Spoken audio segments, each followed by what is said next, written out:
The sound of a heavy silk robe brushing against dry grass is a quiet thing, a rhythmic, whispering friction that barely registers against the vast, howling silence of the Mongolian plateau. If you were standing there in the biting chill of the early 20th century, you might see a figure emerging from the shimmering heat of a campfire or the blue shadows of a winter twilight. He wears a traditional Mongolian deal, a long flowing robe of vibrant yellow silk, the color of a summer sun or a holy flame. Over his shoulders he wears the golden epaulets of a Russian lieutenant general, their metallic fringe catching the dim light as he moves. This is the Baron Roman von Ungern-Sternberg, a man of Baltic German blood who claimed to be the reincarnation of a god of war, and who walked the earth like a ghost from a violent, forgotten era.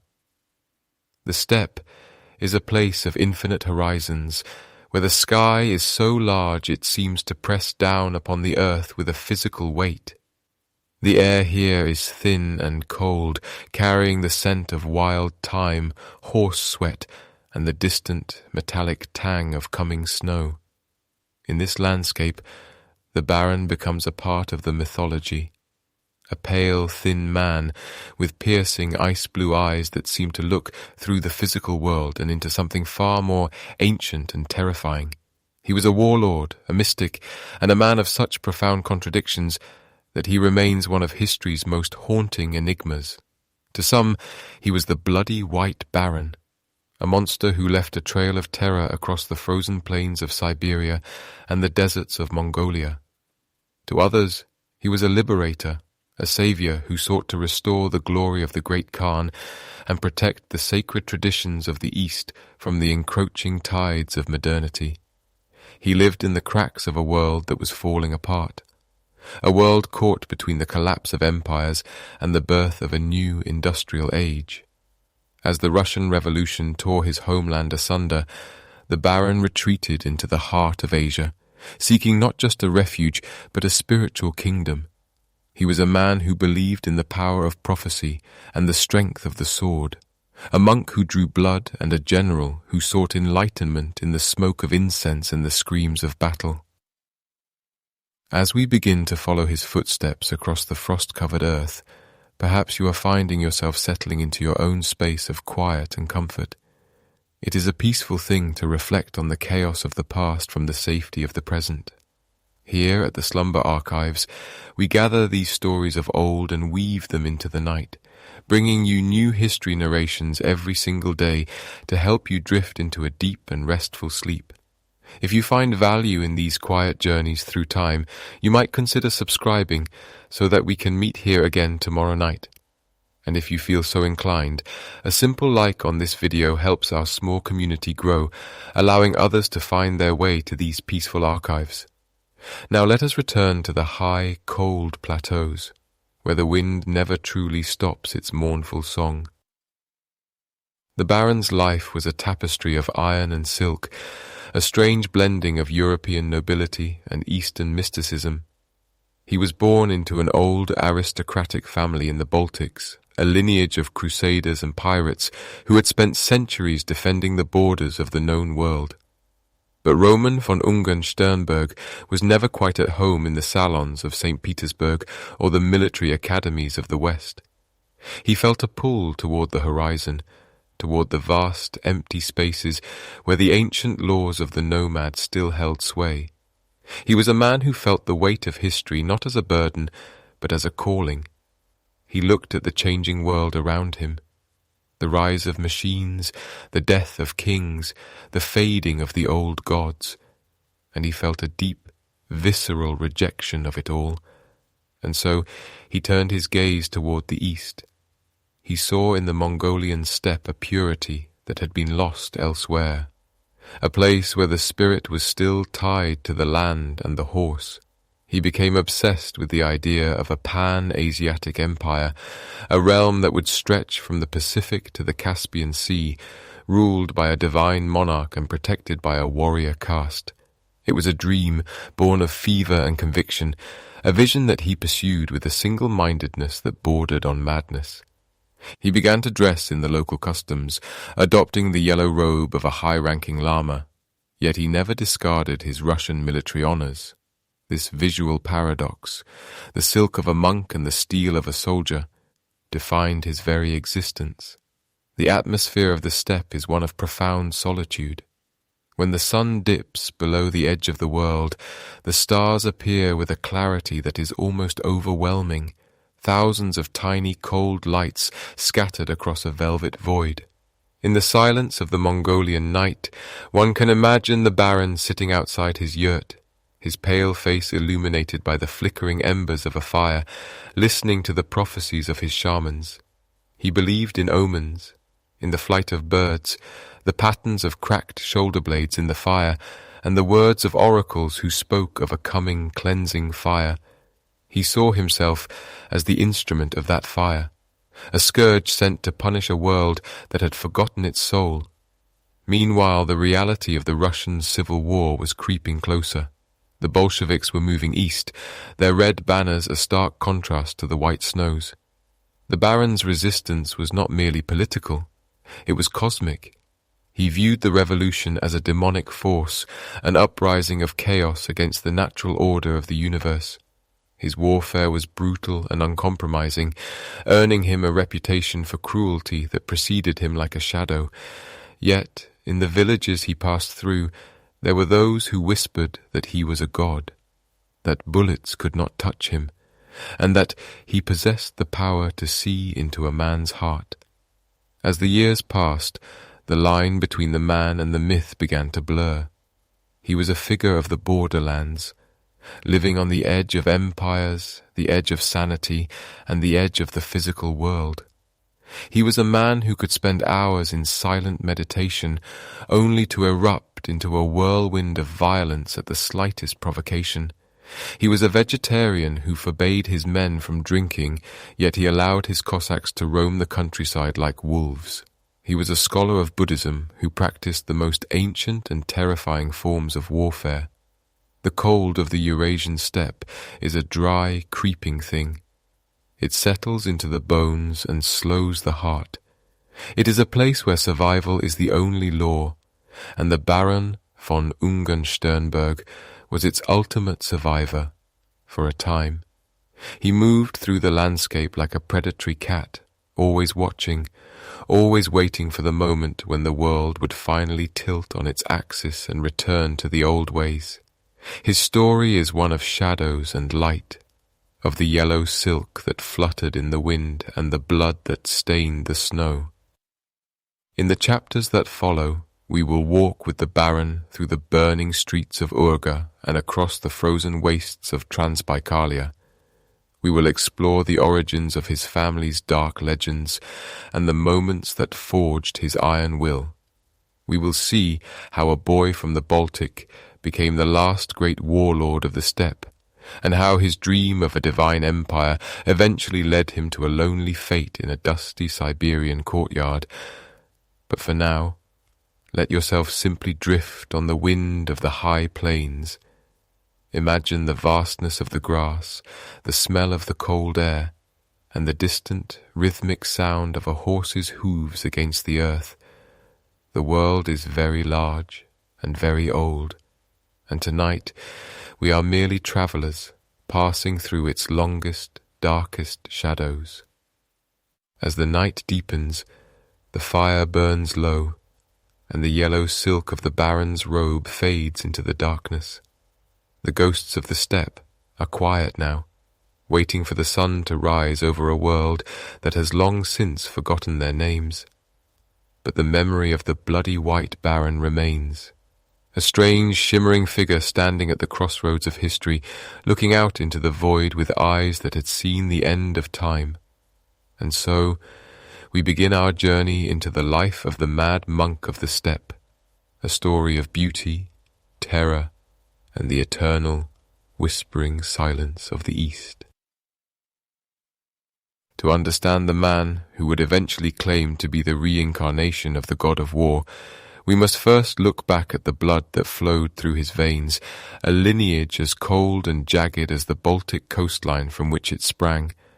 Long before the dust of the Mongolian plains touched his boots, the name Ungern-Sternberg was whispered with a mixture of reverence and dread across the frozen reaches of northern Europe. It was a family of ghosts and iron, a dynasty that seemed to collect legends the way others collected silver. They were a house of crusaders and corsairs, men who had spent centuries carving their names into the history of the Teutonic Knights and the lawless reaches of the sea. The family tree was a gnarled thing, deep-rooted in the medieval soil of the Baltic states, particularly in what is now Estonia and Latvia. These were the Baltic Germans, a proud and insular aristocracy that ruled over their lands with an absolute authority, answerable only to the Tsar of Russia, yet culturally distinct and fiercely independent. Within this lineage, the stories grew tall and strange. There was talk of ancestors who had been pirates, luring merchant ships to their doom on the rocky shores of Dargo Island by hanging lanterns from the necks of oxen to mimic the lights of a safe harbour. There were tales of alchemists who sought the secret of eternal life in damp stone cellars, and crusading knights who had bathed their swords in the heat of the Holy Land before returning to the perpetual twilight of the north. As the years passed, this heritage of violence and mysticism became the cradle for a young boy named Robert Nicolaus Maximilian von Ungern-Sternberg, born on the 29th of December in the year 1885. Although he was born in the city of Graz, in the heart of the Austro-Hungarian Empire, his spirit belonged to the wild, windswept estates of the north. His parents, Theodore and Sophie, were of high standing, but their marriage was a fragile thing, eventually fracturing when Roman was still a young child. This early displacement, this sense of a world being torn apart, perhaps planted the first seeds of the restlessness that would define his entire existence. He was raised primarily in the grand, echoing halls of his stepfather's estate in Estonia, a place called Järvakant. Imagine, if you will, the atmosphere of such a childhood. The long, dark winters, where the sun barely skims the horizon before retreating, the smell of pine needles and damp earth, and the heavy velvet silence of a manor house filled with the portraits of ancestors who seemed to watch your every move with cold, painted eyes. Here, the young Roman was a solitary figure, a boy who preferred the company of the shadows and the wild animals of the woods to the structured play of other children. Even in these early years, those around him noticed a peculiar intensity in his gaze, a temperament that was not merely rebellious, but seemingly tuned to a different frequency than the rest of the world. He was impulsive, prone to sudden outbursts of energy, and possessed an iron-willed stubbornness that no tutor or governess could truly break. There is a story, perhaps apocryphal, but telling nonetheless, of the young Roman attempting to strangle a neighbour's pet owl with his bare hands, not out of simple cruelty, but out of a strange, focused curiosity about the nature of life and death. He was a child of the old world, a throwback to an age of warriors and mystics, living in a century that was rapidly becoming obsessed with machines and bureaucracy. As he grew, the rebellious streak deepened. The formal education of a young nobleman felt like a cage to him. He was sent to the prestigious Nicholas I Gymnasium in Reval, but the rigid discipline of the classroom could not contain the storm brewing within. He was a poor student, not for lack of intellect, but because his mind was always elsewhere, perhaps wandering the ancient battlefields of his ancestors, or dreaming of the vast, open spaces he had read about in books of Eastern travel. He was eventually withdrawn from the school, his behaviour described as unruly and impossible to manage. It was a pattern that would repeat itself throughout his youth, a constant friction between his internal world and the expectations of the society into which he had been born. Meanwhile, the landscape of Estonia itself played a role in shaping his psyche. It was a land of ancient folklore, where the pagan past was never truly buried beneath the thin veneer of Christian civilization. The peasants spoke of spirits in the trees and demons in the marshes, and the young Roman listened. He felt a kinship with the primordial, the untamed, and the irrational. He saw the world not as a collection of facts and figures, but as a battlefield for cosmic forces. This sense of being a stranger in his own time was further compounded by the political tensions of the era. The Russian Empire was beginning to creak under the weight of its own vastness, and the Baltic German nobility found themselves caught between the rising tide of Estonian nationalism and the increasingly suspicious eyes of the Russian central government. In such an environment, the young Ungern-Sternberg found solace in the idea of the warrior. If he could not fit into the polite society of the salon or the library, he would find his place in the saddle and the barracks. The military was the traditional refuge for the wayward sons of the aristocracy, a place where his aggression could be channeled and his obsession with lineage and honor could be validated. And so, in the year 1902, he was enrolled in the Marine Cadet Corps in St. Petersburg. Yet even here, in the heart of the imperial capital, the sea did not call to him. The cramped quarters of a ship and the technical demands of navigation were just another form of imprisonment. He longed for the horizon, but not the horizon of the ocean. He was looking toward the east, toward the vast rolling steppes of Central Asia and the mysterious peaks of the Himalayas. He felt a magnetic pull toward the Orient, a conviction that the secrets of the universe were hidden in the dust of the Silk Road and the chanting of monks in hidden monasteries. During his time as a cadet, his behavior remained erratic. He was known for his heavy drinking, his frequent duels, and a terrifying lack of fear that bordered on a death wish. He seemed to be searching for something to believe in, something that could match the intensity of his own restless soul. He began to delve into the occult and the burgeoning interest in theosophy that was sweeping through the Russian upper classes, blending the mysticism of his Baltic ancestors with the esoteric traditions of the East.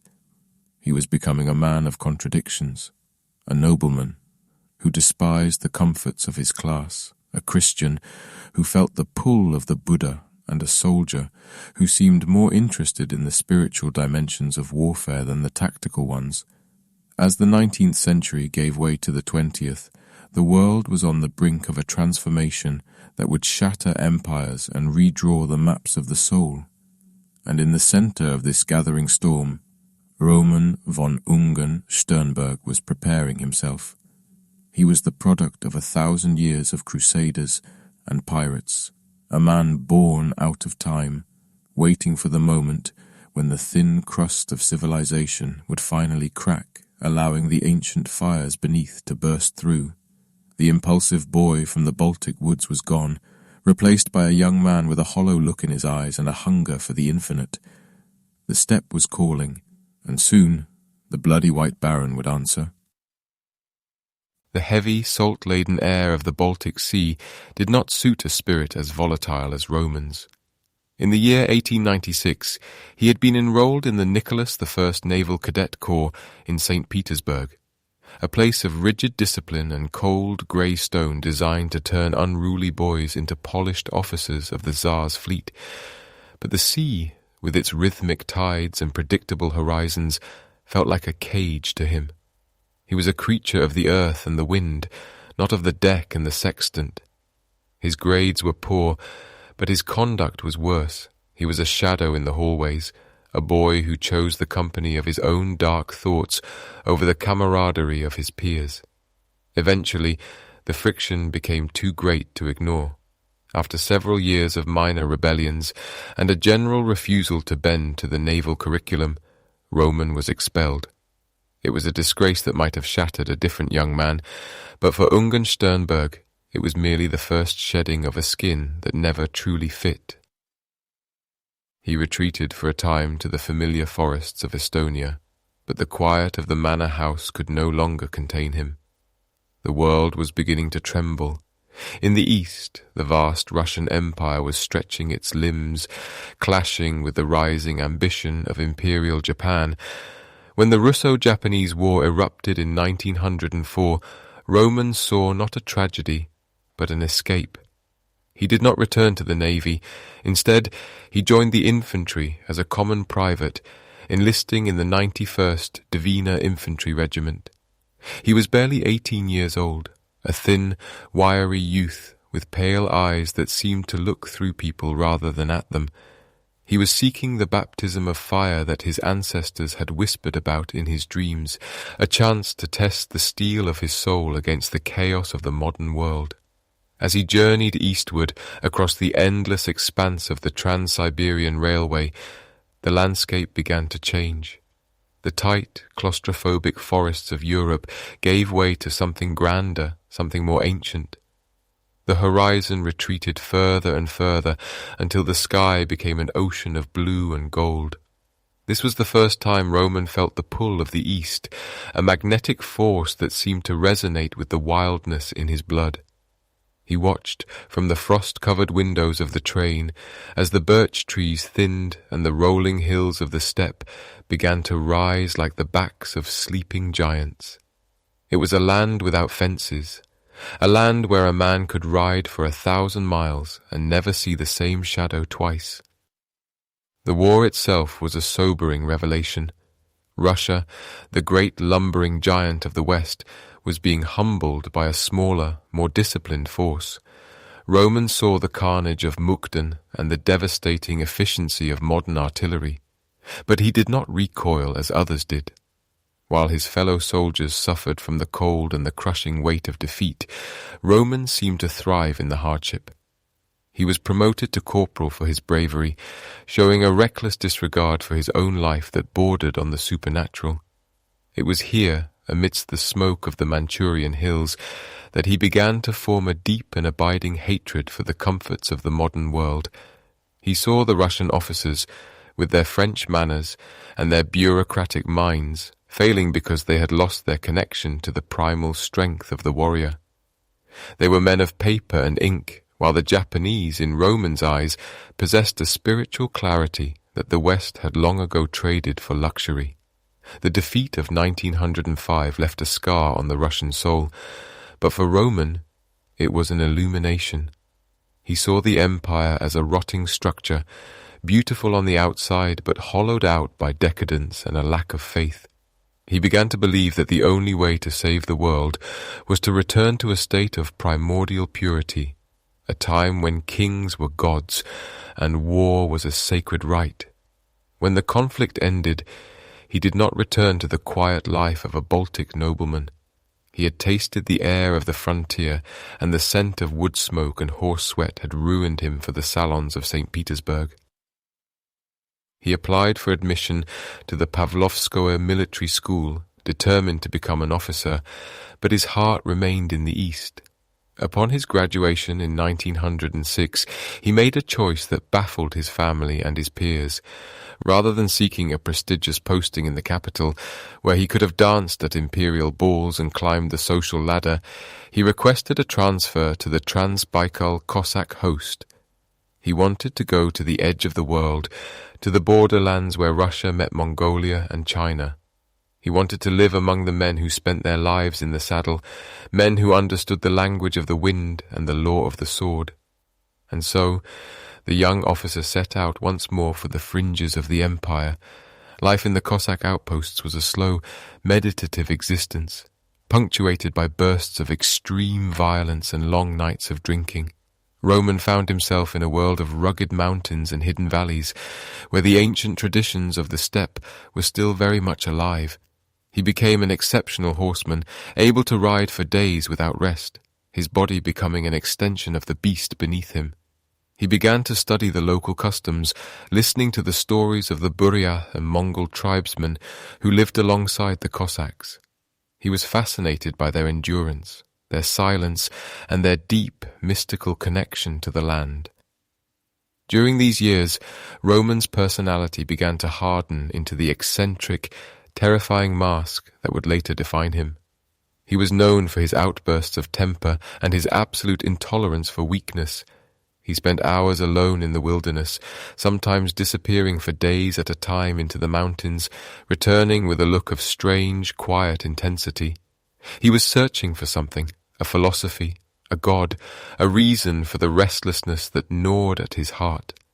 He began to dabble in the occult and the mystical teachings of the East, finding in the imagery of Buddhism and the shamanism of the steppe a reflection of his own inner chaos.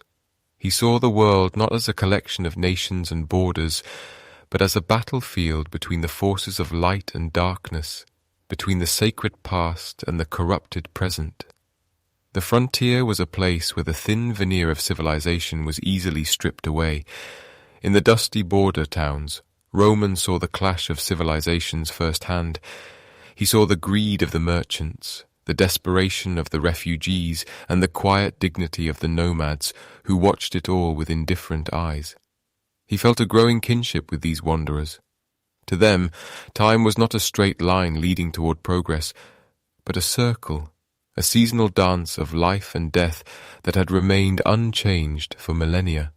Roman began to envision himself as a protector of this ancient order, a warrior monk who would one day lead a great host out of the East to cleanse the world of its sins. He was often seen sitting by a campfire, the flickering light casting long shadows across his high cheekbones and his thin, pale moustache. He would stare into the embers for hours, his mind wandering across the vast plains of history, dreaming of Genghis Khan and the great Khans of old. He believed that the strength of the East was a sleeping dragon, waiting for a leader with the will to wake it. As the years passed, his reputation grew. He was respected for his skill and his bravery, but he was also feared. There was a coldness in him, a sense that he had moved beyond the reach of human empathy. He was a man who felt more at home in the company of wolves than in the company of men. As the 19th century gave way to the 20th, the world was unknowingly drifting toward a precipice. But in the quiet reaches of the Transbaikal, Roman von Ungern-Sternberg was already living in the aftermath of a collapse. He had found his sanctuary in the wild, a place where his eccentricities were not just tolerated, but seen as signs of a powerful spirit. He was no longer the boy who had been expelled from school. He was a soldier of the borderlands, a man who had found his purpose in the silence of the steppe. The winds of war were beginning to stir again, and this time they would carry him far beyond the borders of the empire, into the heart of a mystery that would consume him entirely. He waited, his hand resting on the hilt of his saber, listening to the distant thunder of a world about to break. The scent of leather, wood smoke, and the sharp, metallic tang of the winter air became the new constants in Roman's life as he turned his gaze toward the eastern horizon. He did not seek the comfort of the gilded salons in St. Petersburg, or the predictable rhythms of a garrison in the European heartland. Instead, he sought the raw, unvarnished edge of the world. He travelled toward the vastness of Siberia, eventually finding his way to the Transbaikal Cossack host, a legendary brotherhood of frontier warriors who lived in the shadow of the great Mongolian plateau. The Cossacks were not merely soldiers, they were a distinct caste of people, bound to the land and the horse by centuries of tradition and a fierce, unyielding independence. To join them was to step out of the modern age and into a way of life that felt ancient, almost primordial. Roman found himself in a landscape where the sky seemed to stretch on forever, a deep and hollow blue that mirrored the emptiness of the plains below. Here, among the rugged horsemen of the frontier, the eccentricities that had made him a pariah in the West began to look more like the essential traits of a survivor. He traded his polished boots for the soft, flexible footwear of the steppe and swapped the rigid protocols of the academy for the hard-earned wisdom of the trail. As the weeks bled into months, Roman immersed himself in the daily rituals of the Cossack life. It was a life defined by movement. He learned to sleep in the open air, wrapped in a heavy felt cloak with the rhythmic breathing of the horses providing a steady, comforting pulse in the dark. The silence of the Siberian nights was profound, broken only by the crackle of a dying fire or the distant, lonely howl of a wolf. In these moments he seemed to find a strange kind of peace. The turbulence of his youth was being forged into something harder and more focused. He was no longer a boy playing at war. He was becoming a creature of the wilderness, as lean and hungry as the land itself. His transformation was most evident in his relationship with his mount. Among the Transbaikal Cossacks, a man was only as good as his horse, and Roman possessed a natural, almost supernatural affinity for the animals. He spent hours in the saddle, learning to navigate the treacherous terrain at a full gallop, his body moving in perfect synchronization with the powerful muscles beneath him. He mastered the art of the jigitovka, the daring feats of horsemanship that the Cossacks used to intimidate their enemies and celebrate their freedom.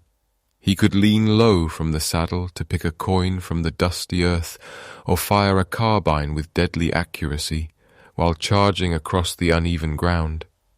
To the observers of the time, he appeared as if he were part of the horse, a centaur-like figure moving through the tall grass of the steppe.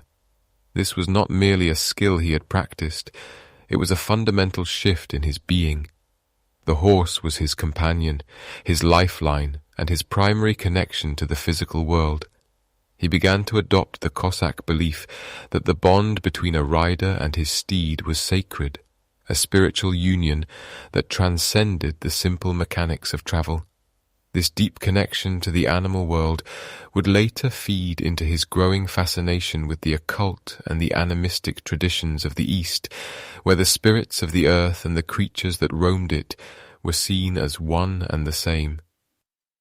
Survival on the frontier required more than just riding. It required an intimate knowledge of the environment.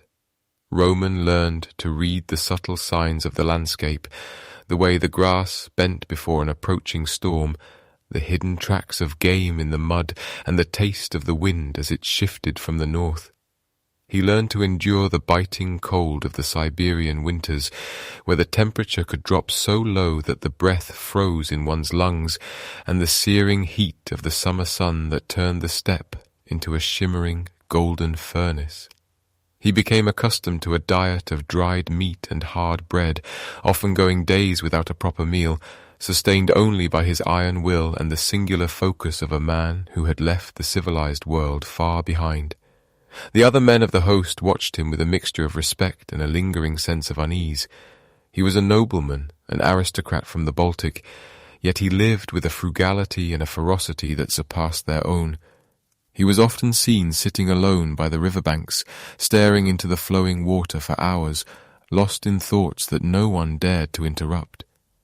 There was a coldness in his eyes, a stillness that suggested he was listening to a voice that only he could hear. And yet, in the heat of a skirmish or during the grueling long-distance patrols along the Chinese border, he was the first to charge and the last to retreat.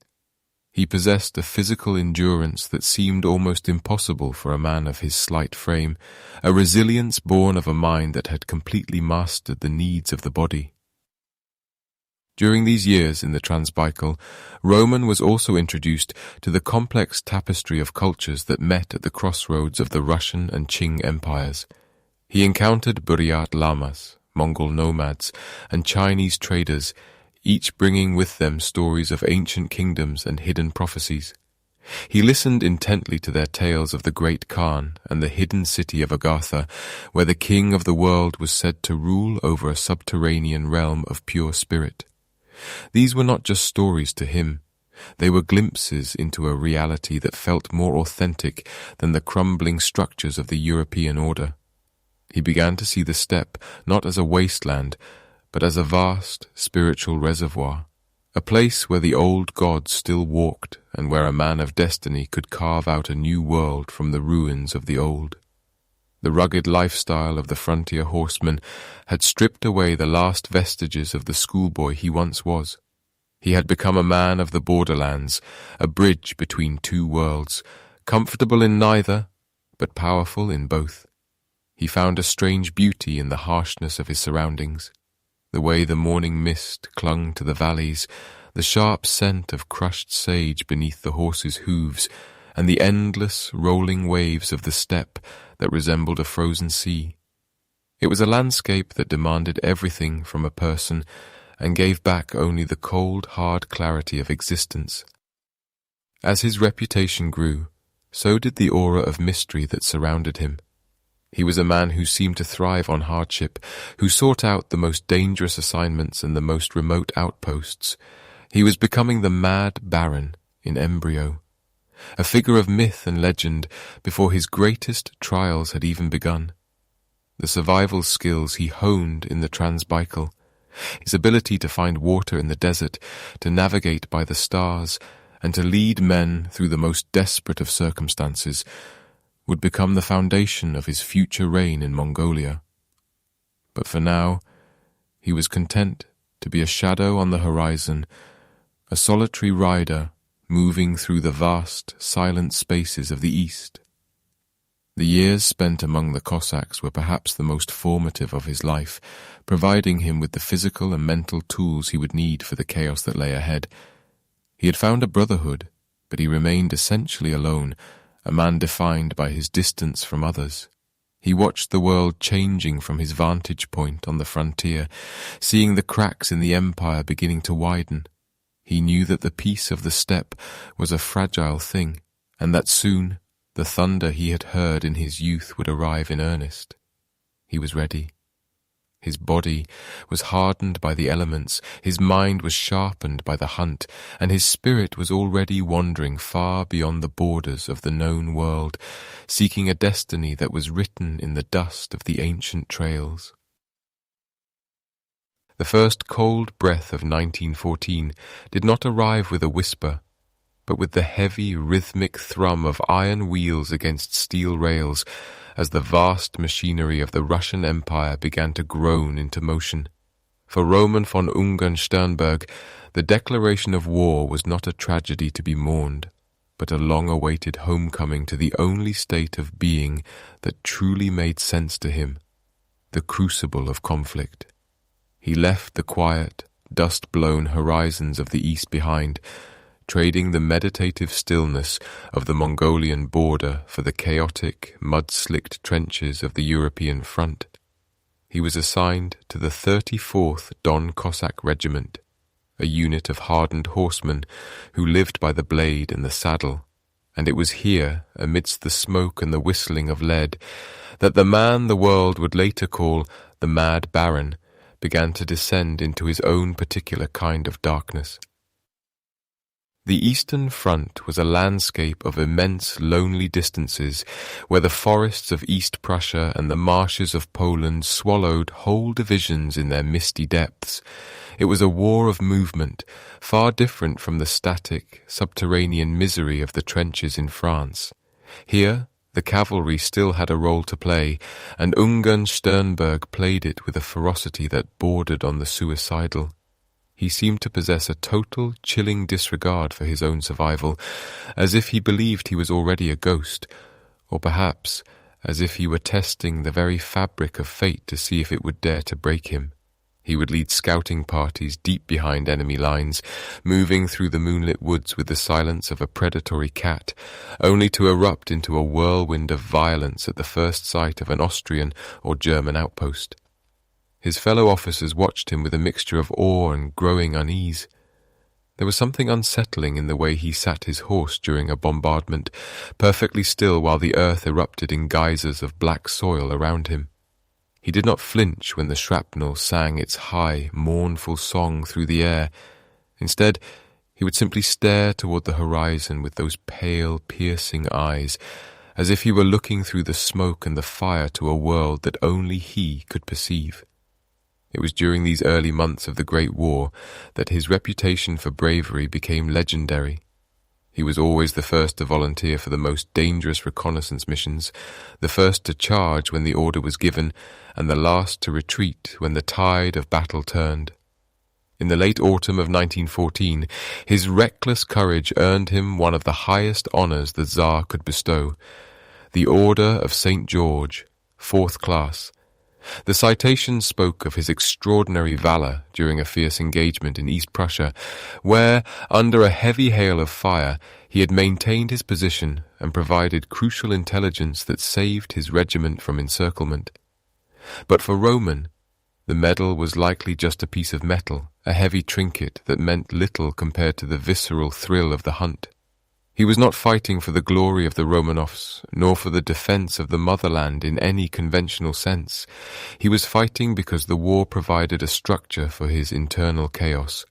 The roar of the cannons drowned out the restless voices in his mind, and the constant threat of death offered a strange, sharp clarity that the peace of civilian life could never provide. As the months stretched into years, the physical toll of constant combat began to etch itself into his very bones. He was wounded multiple times, struck by bullets and peppered with shrapnel, yet he always returned to the front long before his injuries had truly healed. His body became a map of scars, a testament to a life lived on the razor's edge of extinction. But it was the mental toll that was perhaps more profound.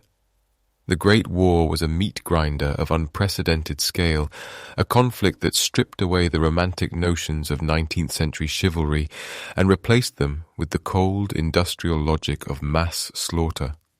For a man already prone to mysticism and a belief in the cyclical nature of destruction, the sight of millions dying in the mud served as a grim confirmation of his world view. He began to spend his few hours of rest in deep, solitary contemplation, often refusing to eat or sleep for days at a time. The reports from his superiors during this period describe a man who was becoming increasingly erratic, prone to sudden outbursts of rage followed by long periods of stony, impenetrable silence.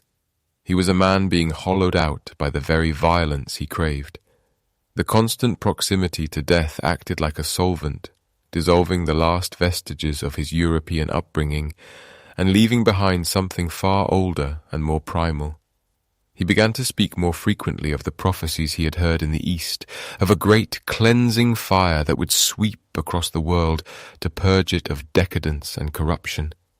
To his comrades, it sounded like the rambling of a man driven mad by shell shock, but to Roman, it was the only thing that made sense in a world that had gone completely insane. The winter of 1916 was particularly brutal. The Russian army was beginning to fray at the seams, exhausted by supply shortages and the staggering loss of life. In the frozen trenches, men huddled together for warmth, their boots rotting and their bellies empty. But Ungern-Sternberg seemed almost energized by the hardship. He would ride out into the snowstorms, his greatcoat stiff with ice, appearing to his men like a vengeful spirit of the steppe. He had become a master of the night raid, using the darkness and the weather as a cloak to descend upon enemy encampments. There was a story told among the ranks of how he once captured an entire Austrian patrol by himself, emerging from a blizzard like a phantom and disarming them before they could even raise their rifles. He didn't speak a word to them. He simply guided them back to the Russian lines with a gesture of his saber, his face a mask of frozen indifference. Despite his decorations and his undeniable skill as a leader of men, he was never promoted to the highest ranks of the military establishment. His superiors recognized his brilliance in the field, but they were also terrified of him. He was a wild element, a storm that could not be contained by regulations or military discipline. He was frequently disciplined for insubordination and for his brutal treatment of those he considered cowards or slackers. In one instance, he was even imprisoned for a short time after a violent altercation with another officer. It seemed that the only place he truly belonged was the battlefield. In the quiet of the rear echelons, he was a danger to everyone around him, including himself. As the year 1917 dawned, the air in Russia grew heavy with the scent of revolution. The Great War had broken the spirit of the nation, and the cracks that Roman had seen years before on the frontier were now wide enough to swallow the entire empire.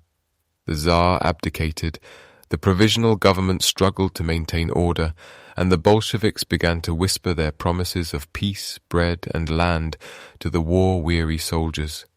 For most, this was a time of hope or terror, but for Ungern-Sternberg, it was a signal that the old world was finally, irrevocably dying.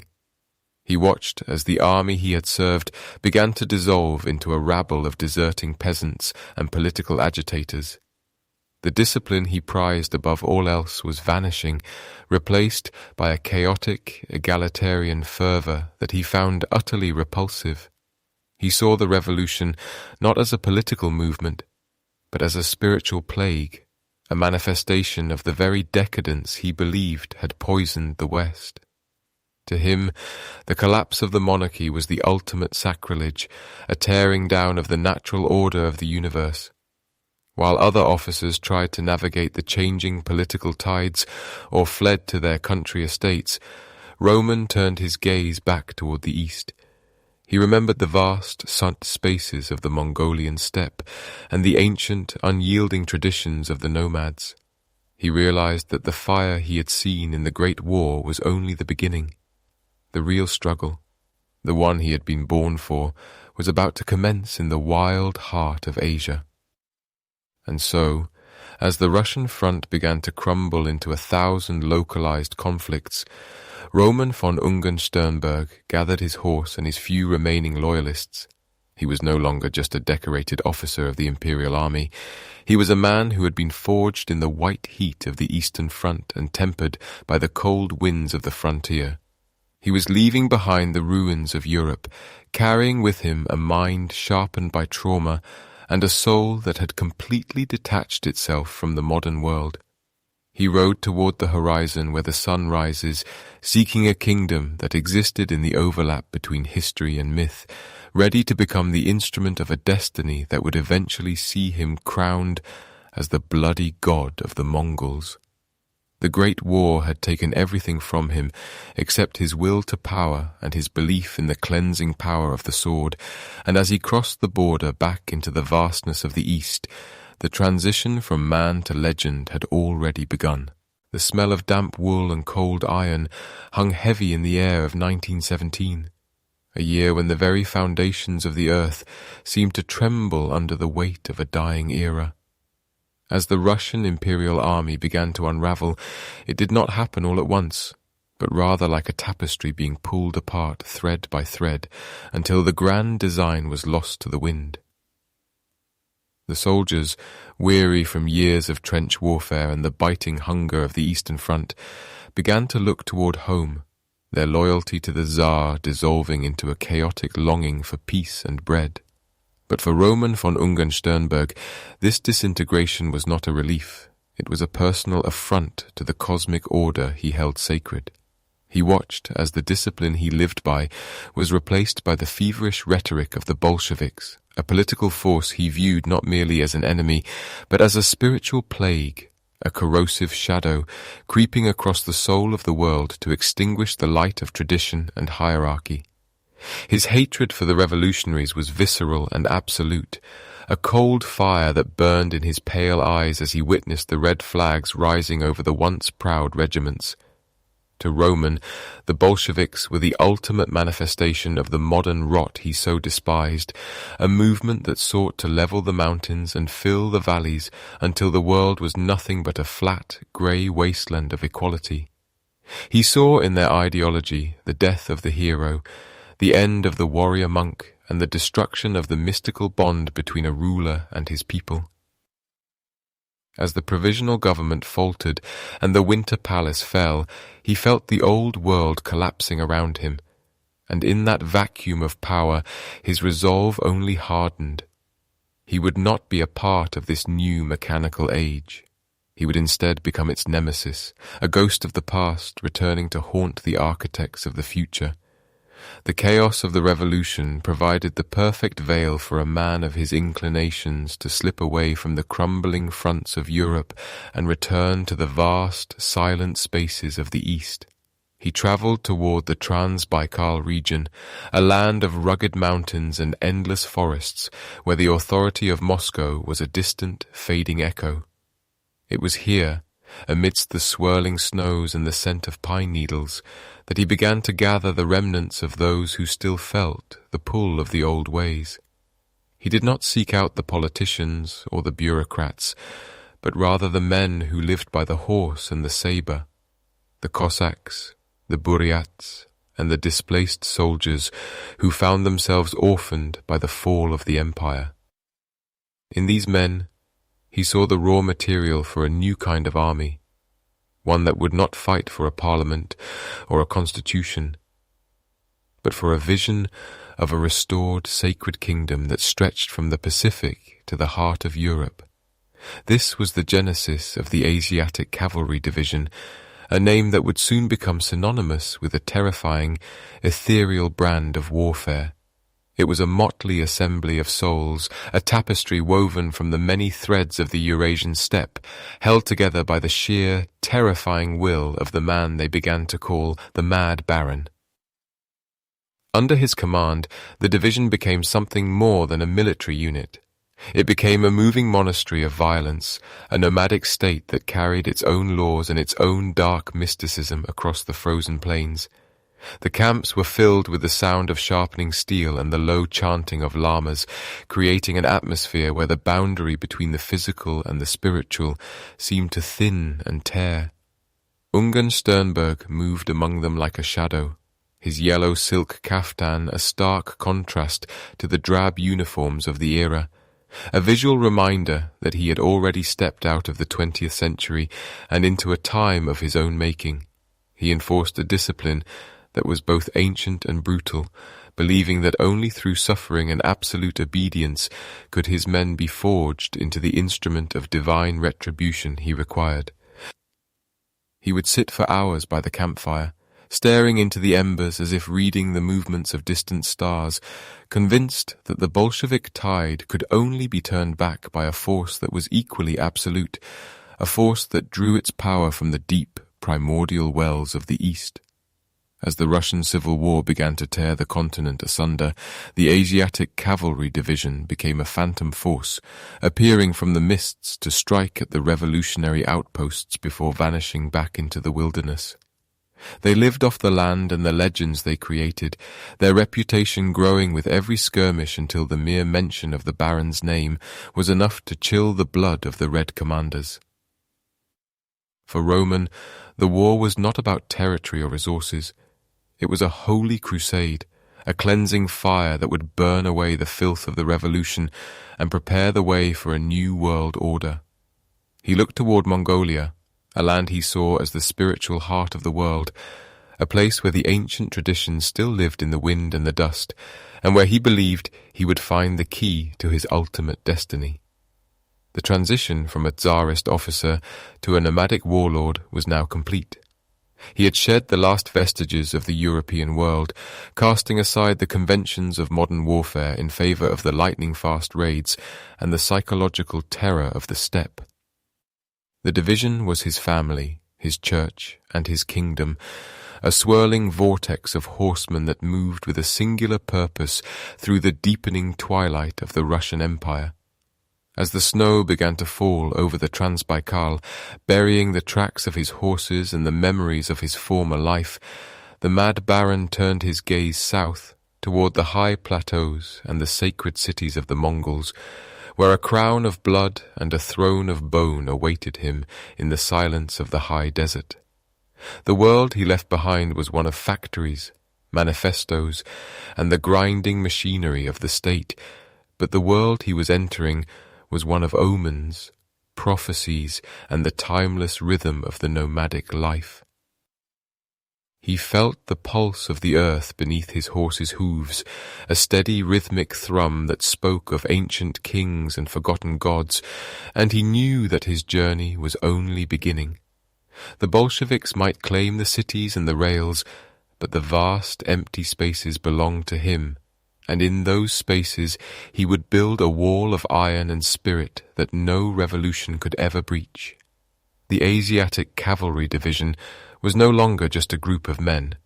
It was a manifestation of the Baron's own fractured and brilliant soul, a weapon aimed at the heart of the modern world, waiting for the moment to strike and restore the ancient balance of the earth.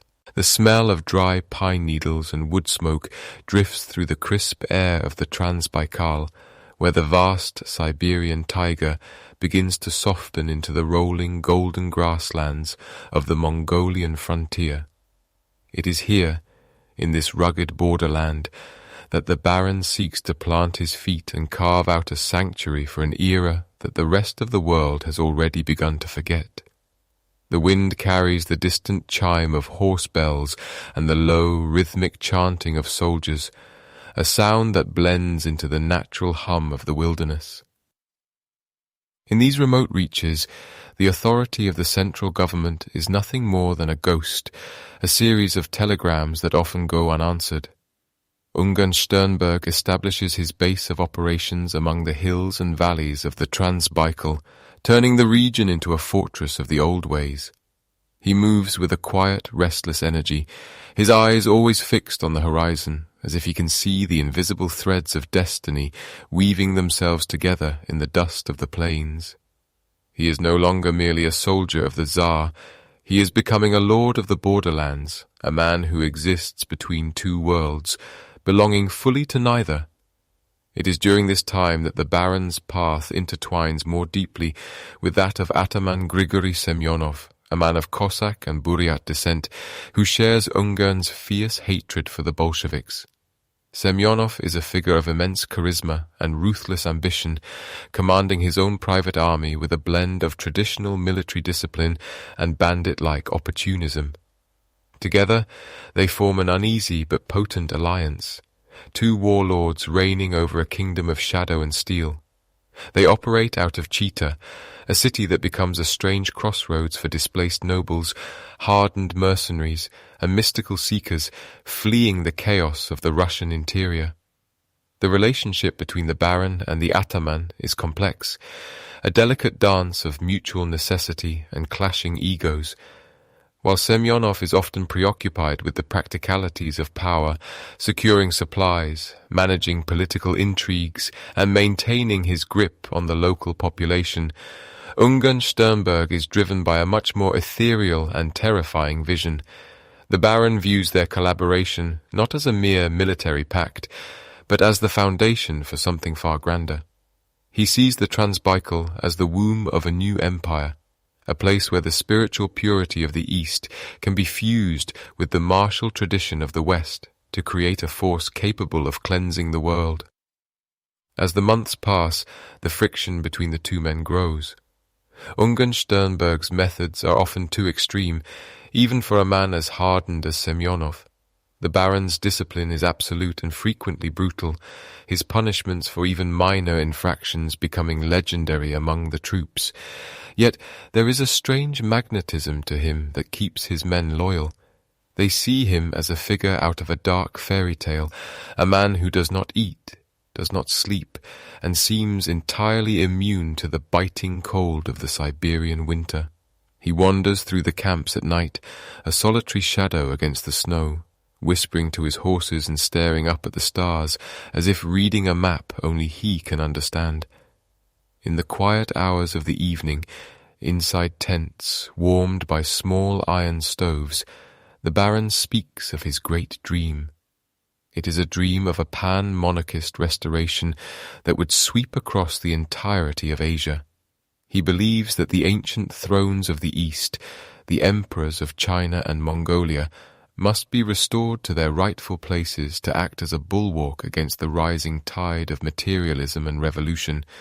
He imagines a grand coalition of princes and khans united under the banner of tradition, marching westward to reclaim the soul of Europe from the grip of the mob.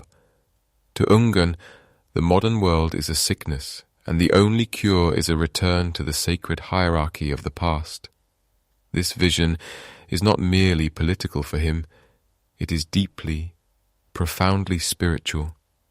He begins to surround himself with lamas and shamans, listening intently to their prophecies and seeking omens in the patterns of animal bones cast into the fire. He believes that he is part of a cosmic cycle, a reincarnation of a warrior spirit sent to usher in a new age of iron. The soldiers of the Asiatic Cavalry Division listen to these tales with a mixture of awe and confusion, but they follow him nonetheless, drawn into the gravity of his conviction. The dream of a restored monarchy becomes the heartbeat of the camp, a flickering candle of hope in the immense dark void of the steppe. Meanwhile, the conflict with the Bolsheviks continues to simmer along the edges of their territory. Small skirmishes break out in the mountain passes, and the sound of gunfire occasionally ripples through the silence of the valleys. But the Baron is patient. He knows that the true battle is not yet at hand. He spends his days training his riders, teaching them to move like the wind, to strike without warning and vanish back into the tall grass. He is refining his weapon, honing the spirit of his men until they are as sharp and cold as a sabre's edge. The Transbaikal serves as a laboratory for his ideas. Here, away from the prying eyes of the international press and the collapsing structures of the old Russian state, he can experiment with his vision of a warrior society. He enforces a strict code of conduct that blends medieval chivalry with an almost monastic asceticism. He discourages luxury and softness, believing that the harshness of the land is a gift that tempers the soul.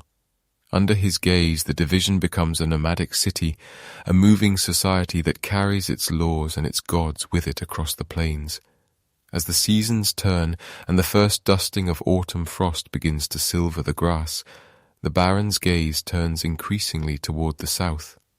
Across the border lies Mongolia, a land of ancient mysteries and vast open horizons that call to him with an irresistible pull. He sees Mongolia not just as a strategic retreat, but as the spiritual heart of his future empire. The rumors of the Bogd Khan, the living Buddha of Urga, who has been placed under house arrest by Chinese occupiers, stir something deep within him. He begins to see himself as a liberator, a knight-errant of the steppe who will break the chains of the holy ruler and ignite the fires of a continental revolution. The alliance with Semyonov, while still functional, begins to feel like a cage to the Baron. The ataman is too tied to the politics of the present, too concerned with the shifting alliances of the White Russian movement and the fickle support of foreign powers. Ungern-Sternberg, however, has moved beyond such earthly concerns. He is no longer interested in the approval of generals or the recognition of distant governments. He is listening to the voice of the wind and the ancient echoes of the earth. He begins to plan his departure, a move that will take him away from the relative safety of the Transbaikal and into the unknown depths of the Mongolian wilderness. It is a gamble of staggering proportions, a leap into the dark that most men would find terrifying. But for the Baron, it is the only path forward. He believes that by crossing the border, he is stepping out of history and into legend. He is leaving behind the failures of the West and embracing the eternal spirit of the East. The nights grow longer, and the campfires burn brighter against the encroaching cold. The men huddle together, sharing stories of the Baron's exploits, their voices hushed and respectful. They speak of how he can ride for days without tiring, how he can see in the dark, and how the bullets of the enemy seem to curve around him, as if he were protected by an invisible shield. Whether these stories are true or not matters little.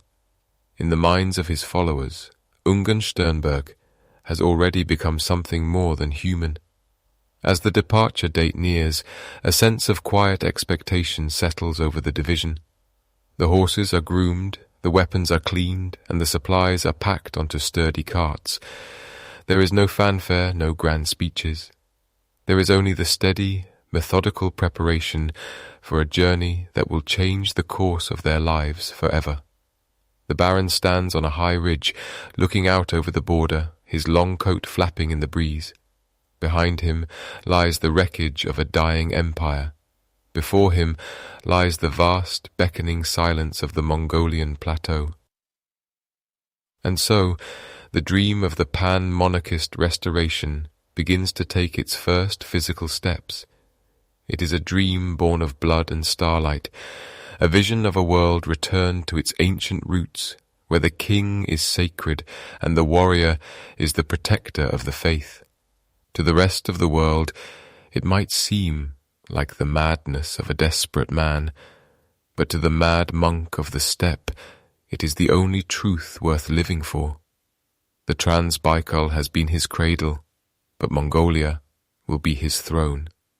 As the moon rises over the jagged peaks of the mountains, the Baron turns away from the north and begins the long, slow descent toward the border, leading his army of ghosts and dreamers into the heart of the great mystery.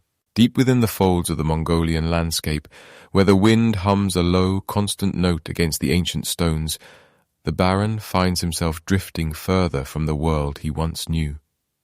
The air here is thin and cold, carrying the scent of juniper smoke and the distant, metallic tang of snow, and it is in this ethereal atmosphere that his transformation truly begins. He is no longer merely a displaced officer of a fallen empire, nor just a commander of a cavalry division. In the quiet hours before the dawn, as the stars hang like heavy jewels over the plateau, he begins to see himself as something far older and more formidable. He is the Mahakala, the wrathful deity of Tibetan law, the six-armed protector of the Dharma, who destroys the enemies of the spirit with a terrifying, divine fury. To those who follow him, he is not just a man, but the reincarnation of the god of war, a cosmic force wrapped in a stained silk robe, sent to purge the world of its modern sins. This vision is not something he holds in isolation, but a belief nurtured and fed by the constant presence of the unseen. As the army moves through the high passes, it is accompanied by a shadow retinue of lamas, shamans, and fortune-tellers. The Baron does not make a single move without consulting the bones or the stars. He sits for hours in the dim light of his yurt, watching the flickering flames of a fire as a shaman tosses shoulder blades of sheep into the coals. He listens to the cracking of the bone, a sound like a tiny footfall on dry leaves, and in those jagged lines and fractures he reads the movements of his enemies and the destiny of his soul. There is a strange hypnotic rhythm to these consultations, the low chanting of the monks, the rhythmic shaking of a drum covered in deer hide, and the heavy incense that clings to the heavy tapestries. For Roman von Ungern-Sternberg, the boundary between the physical world and the spiritual realm has worn thin, until it is as translucent as rice paper. He finds a profound, unsettling peace in this synthesis of worlds. In his mind, the rigid aristocratic values of his Baltic German ancestors, the notions of duty, hierarchy, and the divine right of kings, have merged perfectly with the cyclical, mystical depths of the East. He sees the Russian Revolution not as a political uprising, but as a spiritual plague, a rupture in the cosmic order that can only be mended by a return to ancient ways. He imagines a grand pan-Asiatic empire, a vast brotherhood of warriors, stretching from the Pacific to the Caspian Sea, ruled by a monarch who is both a king and a god. It is a dream of a world before the clock and the factory, a world where the sword is sacred and the social order is as fixed as the constellations above. He views himself as the bridge between these two eras, the iron fist that will shatter the present to make way for a resurrected past. The men who ride with him see this change in his eyes, which seem to burn with an intensity that defies sleep. He has become a figure of myth even to his own soldiers, a man who can supposedly walk through a hail of bullets untouched, and who can see into the very hearts of those who stand before him. This perceived divinity gives him a terrifying authority. When he speaks of the coming purification, his voice is a low, measured rasp that seems to vibrate with the weight of centuries. He believes that the West has lost its soul to the pursuit of gold and comfort, and that only the harsh, purifying wind of the steppe can blow away the rot. He spends his nights poring over ancient texts and prophecies, seeking the moment when the world will finally turn back toward the light, even if that light must be born from the fires of total destruction. As the column winds its way deeper into the heart of Mongolia, the Baron's daily life becomes a tapestry of ritual. He might spend the morning reviewing his troops with the cold, exacting eye of a Prussian officer, only to spend the afternoon deep in meditation with a high-ranking lama discussing the intricacies of the Kalachakra Tantra. He is obsessed with the idea of Shambhala, the hidden kingdom of the enlightened, and he believes that by conquering the earthly realm of Mongolia, he is preparing the way for a spiritual awakening that will ripple across the entire globe. To the outside world, this is the height of delusion, the rambling of a mind fractured by the horrors of the Great War and the Revolution. But to the Baron, it is a grand mathematical certainty. He feels the pulse of history beating in his own veins, a slow and steady drumbeat that tells him he is exactly where he was meant to be. The landscape itself seems to mirror his interior state, vast, silent, and indifferent to the passage of time. The great plains of Mongolia do not offer the comforts of the European countryside. There are no soft meadows or gentle hills, only the immense sky and the rolling waves of yellow grass that seem to go on forever. In this emptiness, the Baron's ego expands to fill the horizon. He begins to dress in a bright yellow silk deal, the traditional robe of Mongolian nobility, adorned with the shoulder straps of a Russian lieutenant general. It is a striking, discordant image, the golden silk of the East meeting the silver lace of the West, and it perfectly captures the duality of his existence. He is a man caught between two lives, a ghost of the old world trying to birth a new one through the sheer force of his will. His devotion to the mystical is not merely a matter of personal faith, it is the very engine of his military strategy. He believes that his victories are preordained by the heavens, and this gives him a reckless, terrifying bravery. If the oracles say the day is auspicious, he will lead a charge against overwhelming odds, convinced that the gods themselves are riding at his side. This absolute certainty acts as a magnet for the desperate and the devout alike. Monks leave their monasteries to join his cause, believing him to be the promised liberator who will cast out the foreign invaders and restore the Bogd Khan to his rightful throne. They see in him a reflection of the ancient warrior kings of the Mongols, a man who understands that power is not just about cannons and coal, but about the alignment of the spirit with the cosmic law. The campfires at night are quiet, hushed by the presence of a commander who seems to never rest, while his soldiers sleep, wrapped in heavy wool coats against the biting frost. The Baron often wanders the perimeter alone.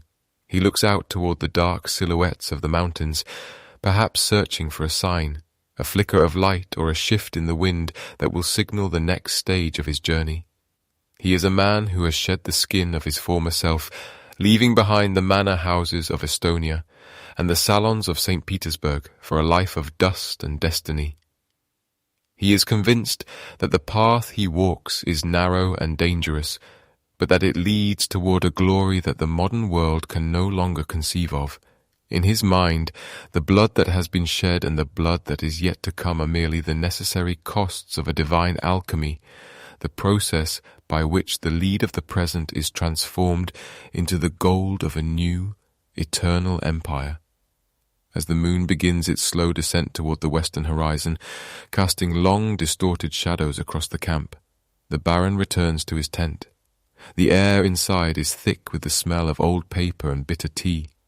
He sits at a small wooden table, his hands resting on a map of the world that he has marked with strange, esoteric symbols. He is a map maker of the impossible, charting a course through a landscape that exists only in the intersection of his memory and his visions. The world beyond the steppe may think him a madman, a relic of a forgotten age, but here, in the silence of the high plateau, he is the master of all he surveys. He closes his eyes, and for a moment the sound of the wind outside transforms into the roar of 1,000 hoofbeats, the sound of an army that has been waiting for centuries to ride once more under the banner of the god of war. The vision is complete, the path is set, and as the first light of dawn begins to grey the sky, the mad monk of the steppe prepares to lead his followers into the fire of the unknown. The bite of the Mongolian autumn air is sharp, a cold that does not merely sit upon the skin, but seems to search for the marrow of the bone, and it is in this unforgiving chill that the Baron's cavalry begins its long, rhythmic march toward the city of Urga. There is no fanfare for this journey, only the steady, muffled drumbeat of thousands of hooves striking the dry earth and the occasional metallic clink of a bridle or a saber sheath.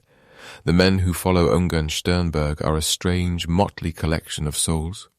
Russians who have lost their empire, Mongols who seek to reclaim their destiny, and mercenaries who have nowhere else to go. They are under-equipped, many of them dressed in tattered furs, or thin summer tunics that offer little protection against the rising winds, and their horses are lean, driven hard across the vast distances of the steppe. Yet, as they crest the final ridges and see the golden roofs of the Bogd Khan's palaces glinting in the distance, a quiet intensity settles over the ranks, a belief that they are not merely soldiers, but instruments of a divine and terrible purpose.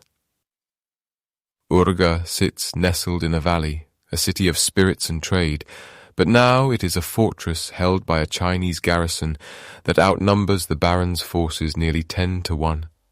The Chinese soldiers have fortified the city with modern artillery and machine guns, weapons that represent the very industrial world the Baron loathes, and as the first assault begins in late October of 1920, the sheer weight of this fire becomes apparent. The Baron leads from the front, a white-robed figure on a pale horse, seemingly indifferent to the leaden hail whistling through the air, but even his legendary luck cannot bridge the gap between ancient spirit and modern steel. The cavalry charges again and again, their war cries lost in the thunder of explosions, but the defences of Urga hold firm. The ground becomes a patchwork of frozen mud and blood, and as the sun dips below the horizon, the Baron is forced to give the order to retreat, leaving behind the broken dreams of a quick victory.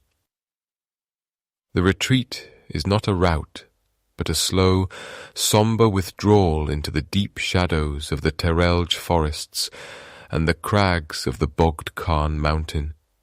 Here, in the wilderness, the army enters a period of profound hardship that would have broken a lesser commander. The temperatures plummet far below freezing, and the supplies, which were already meagre, begin to vanish entirely. Men huddle around small, smokeless fires, sharing handfuls of frozen meat and dreaming of warmth that seems a world away. But the Baron does not allow them to succumb to despair.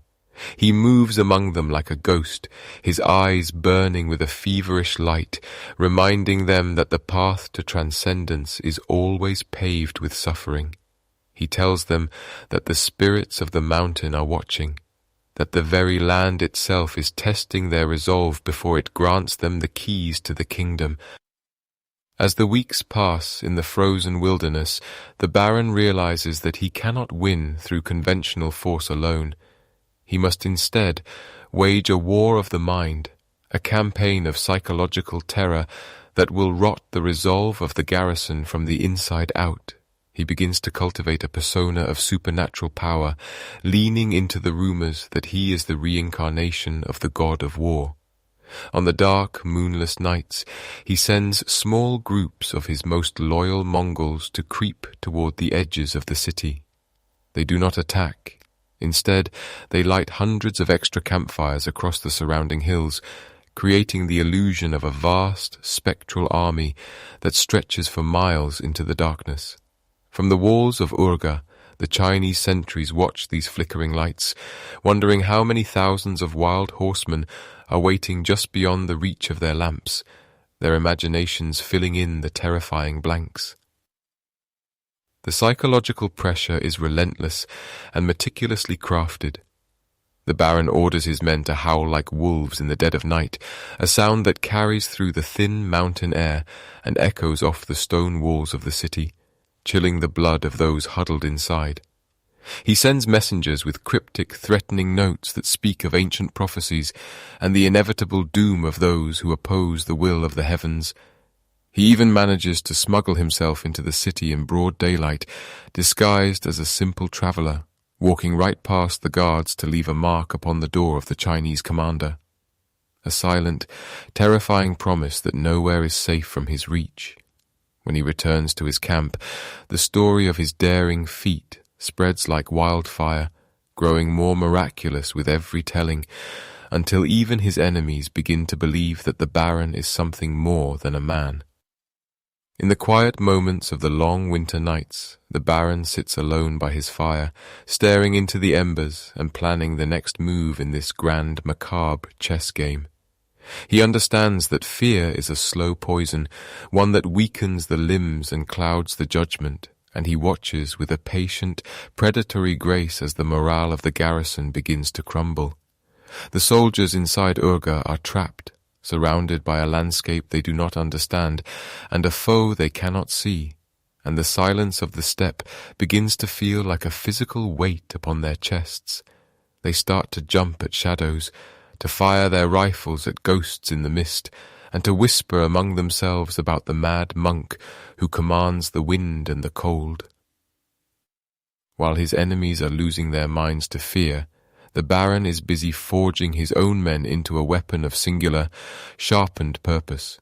He implements a discipline that is as harsh as the climate, punishing the slightest hesitation with a severity that leaves no room for doubt. He demands total devotion, not to himself as a person, but to the vision he represents, the restoration of the old world, the return of the kings, and the cleansing fire of the East. He leads them in strange moonlit rituals, blending orthodox prayers with shamanistic chants, creating a spiritual fervor that binds the Russian and the Mongol together in a shared mystical destiny. They are no longer a defeated army hiding in the woods.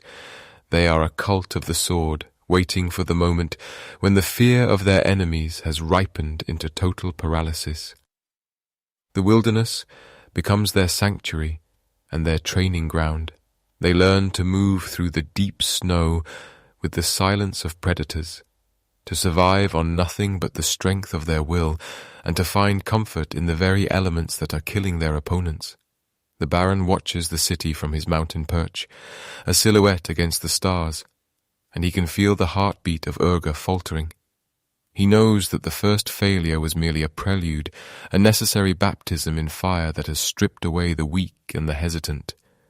The next time they descend from the heights, it will not be as a desperate band of exiles, but as a force of nature, an avalanche of steel and spirit that no modern wall can hope to contain. As the year of 1920 draws to a close, the tension in the valley reaches a breaking point. The air feels thick, charged with a static energy that precedes a great storm.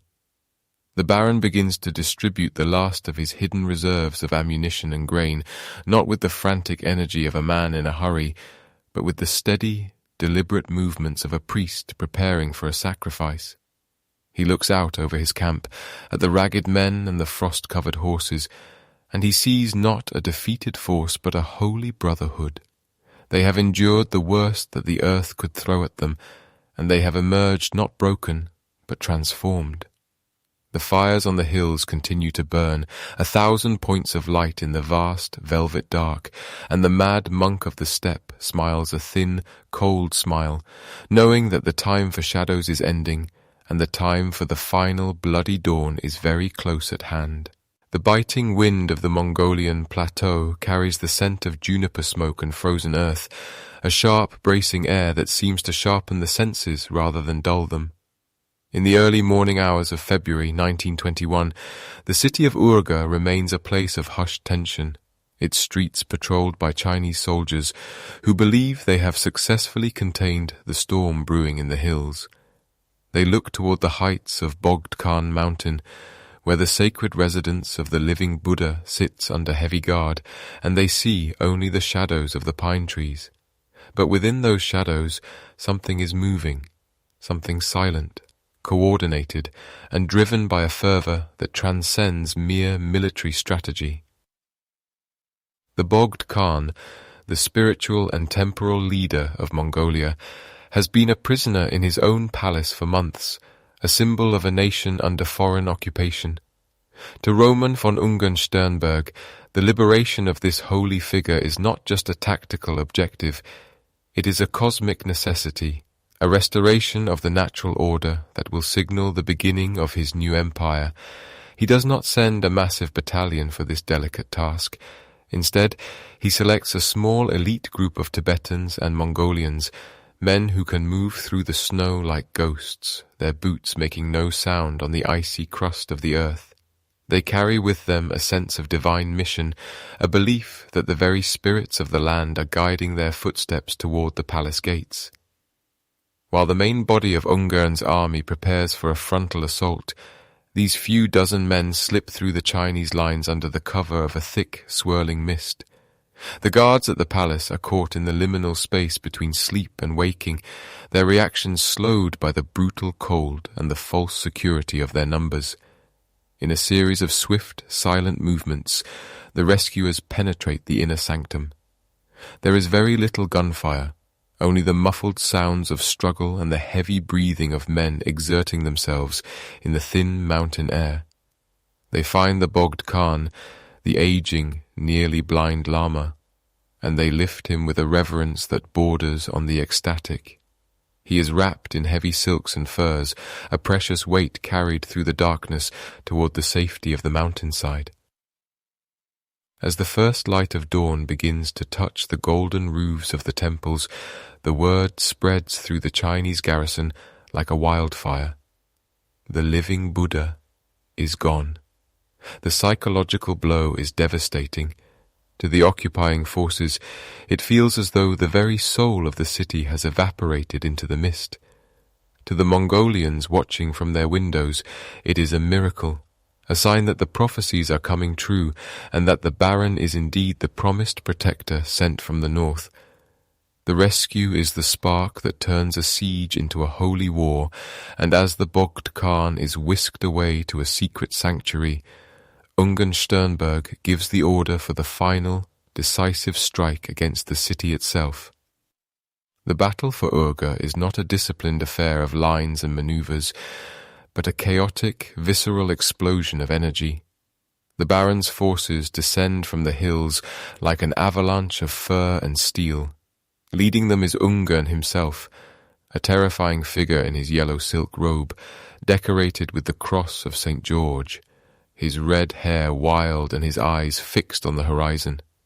He rides at the very front, seemingly indifferent to the bullets whistling past him, convinced that his destiny protects him from such mundane ends.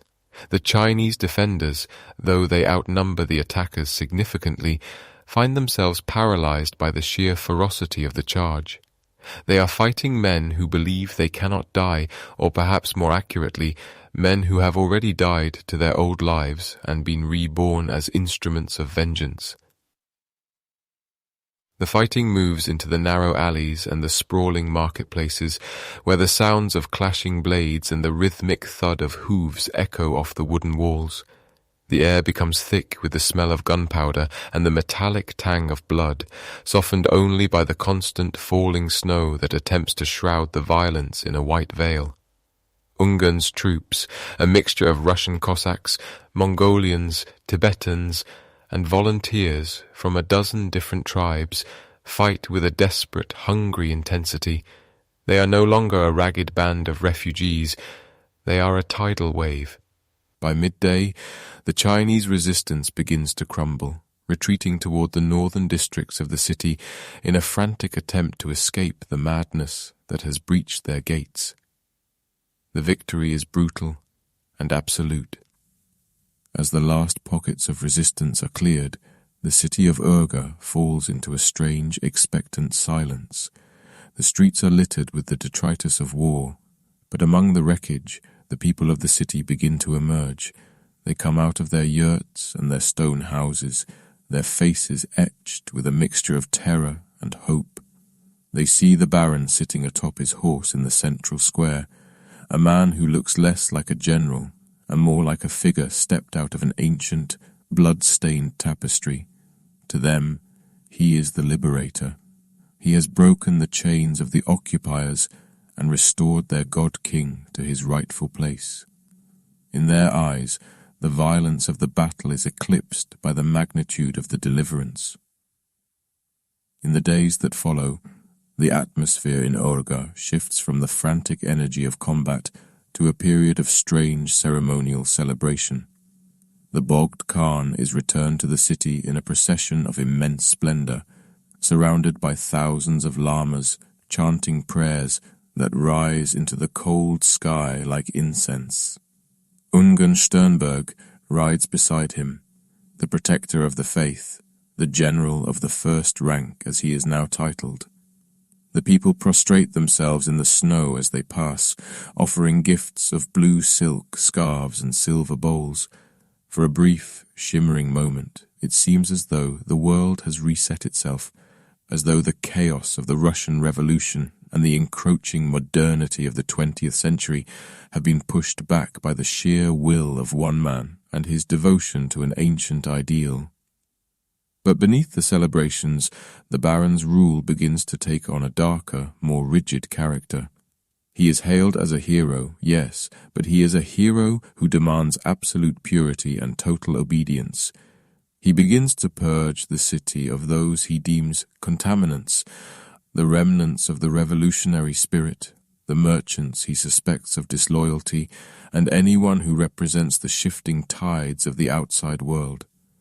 The same intensity that allowed him to conquer Urga now turns inward, toward the governance of a city that he views not as a political entity, but as a monastery in the form of a capital. The discipline he enforced in the camps is brought to the streets, and the thin, cold smile that touched his lips on the hillsides becomes a permanent mask of authority. And so, the liberation of Urga becomes a foundational myth for the short-lived empire that Ungern seeks to build.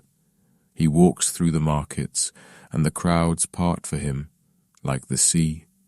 He sits in council with the High Lamas, discussing the restoration of the great Mongol empire of Genghis Khan, his voice a low rhythmic drone that matches the chanting in the temples.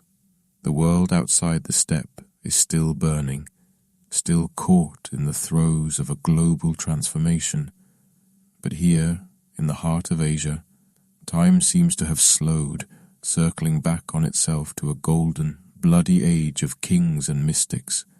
The mad monk has found his kingdom, and as he looks out over the city he has won, he sees a landscape of infinite possibility, a place where the shadows of the past can finally take on solid, terrifying form. The snow continues to fall, dusting the golden spires and the frozen mud, a gentle white blanket that covers the scars of the battle. In the quiet of the evenings, the only sound is the low moan of the wind and the occasional ring of a temple bell, a peaceful, repetitive chime that lulls the city into a restless sleep. The Baron remains awake, his mind a whirlwind of maps and prophecies, planning the next steps of a journey that he believes will lead him to the very ends of the earth. He is the protector now, the sword of the living Buddha, and in the stillness of the Mongolian night, he feels the weight of that destiny pressing down on him, a heavy golden burden that he carries with a grim, unwavering pride. The scent of stale incense and cold iron hangs heavy in the thin mountain air, drifting through the narrow alleyways of Urga as the city settles into a new and frightening rhythm. Under the rule of the Baron, the capital of Mongolia has become a place of silent whispers and sudden sharp movements, where the soft padding of boots on frozen earth can mean either a friend or a shadow of the secret police. While the city sleeps, Roman von Ungern-Sternberg remains a figure of spectral stillness, his presence felt even when he is not seen. He has transformed the liberated capital into a laboratory for his singular vision of order, a vision that is as crystalline as it is cruel. To the Baron, The world is a chaotic tapestry that must be straightened by force, and he begins this process by imposing a discipline so rigorous it seems almost monastic in its severity. He views his soldiers and the citizens alike not as individuals, but as instruments of a divine restoration, and instruments must be kept sharp, clean, and unyielding. In the barracks and the marketplaces, the rules are absolute. The baron loathes the softness he perceives in modern life, and so he bans anything he deems a distraction from the spiritual and military struggle at hand. Tobacco, alcohol, and even certain types of idle conversation are met with punishments that defy the imagination. A soldier found intoxicated might find himself forced to spend a night on the ice of the Tola River, or perhaps lashed until the skin breaks, a physical manifestation of the baron's belief that the spirit is forged through the endurance of pain. He moves through the ranks like a ghost, his pale eyes searching for any sign of weakness, any flicker of the revolutionary spirit he so despises. This discipline is not merely about obedience, it is a cleansing fire. The baron believes that the Bolshevik revolution is a spiritual plague, a sickness of the soul that has seeped into the very marrow of the world.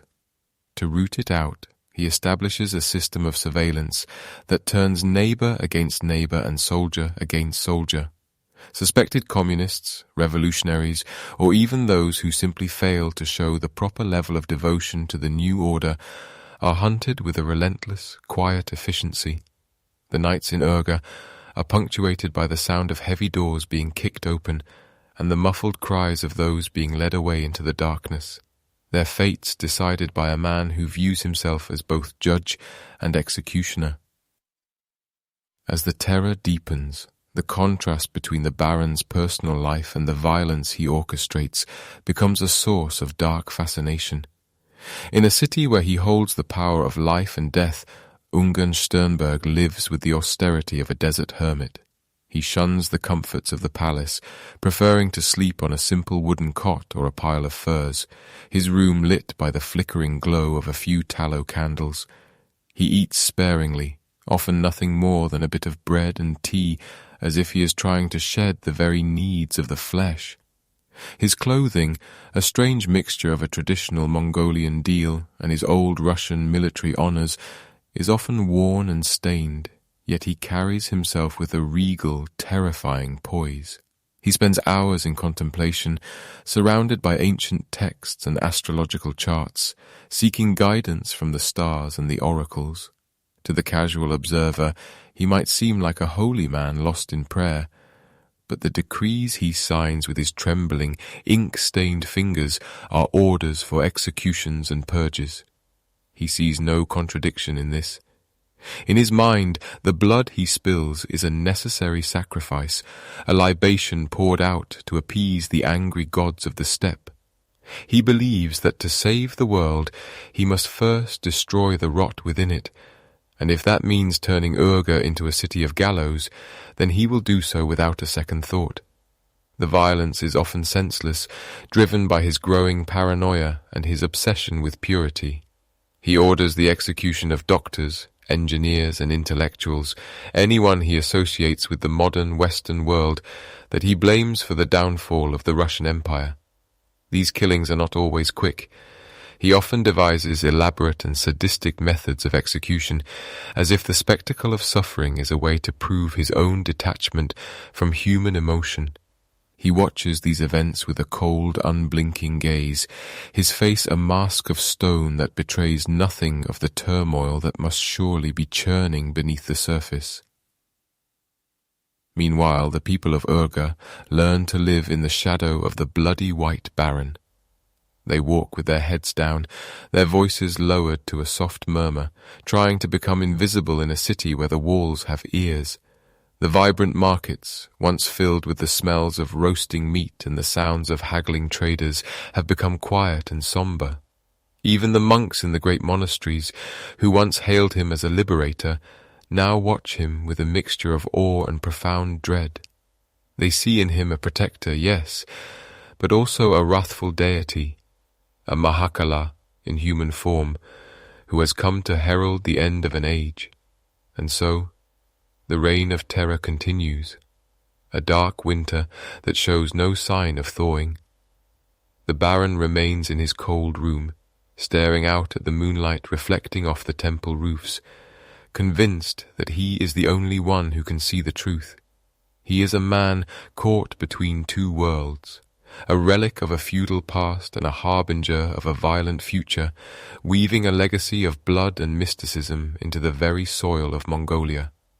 As the hours pass and the stars shift in their slow celestial dance, he waits for the next sign, the next command from the void, ready to lead his army further into the heart of the storm. The morning light, when it finally arrives, does not bring relief, but only a clearer view of the gallows that have become a permanent fixture of the urban landscape. The city wakes to the sound of the Baron's horses galloping through the streets, the rhythmic thud of hooves, a constant reminder of the power that now holds Urga in its grip. It is a peace of sorts, the heavy, suffocating peace of the grave, and as the sun climbs higher over the vast, indifferent steppe, the mad monk prepares for another day of purification, his heart as cold as the mountain wind that howls through the empty plains. The scent of old leather and wood smoke hangs heavy in the air of the Baron's quarters, a sharp contrast to the biting clarity of the Mongolian spring. Roman von Ungern-Sternberg sits in silence, his fingers tracing the jagged lines of a map spread across a low table, a map that represents not just geography, but a destiny he believes is written in the stars. The year is 1921, and the world outside the borders of Mongolia is a chaotic swirl of revolution and fire. To the north, the Soviet giant is stirring, consolidating its power and turning its gaze toward the vast, untamed spaces of the east. The Baron knows that his time in Urga, his period of absolute rule over the city of the living Buddha, is merely a prelude. He does not see himself as a local warlord or a petty king, but as the vanguard of a cosmic restoration, a warrior monk tasked with purging the world of the perceived rot of materialism and revolution. And so, the decision is made. It is a choice that many of his officers view with a quiet, gnawing dread, yet none dare to openly challenge the man who claims to be the reincarnation of the god of war. The Baron decides to lead his Asiatic cavalry division out of the safety of the Mongolian highlands and into the heart of Soviet Siberia.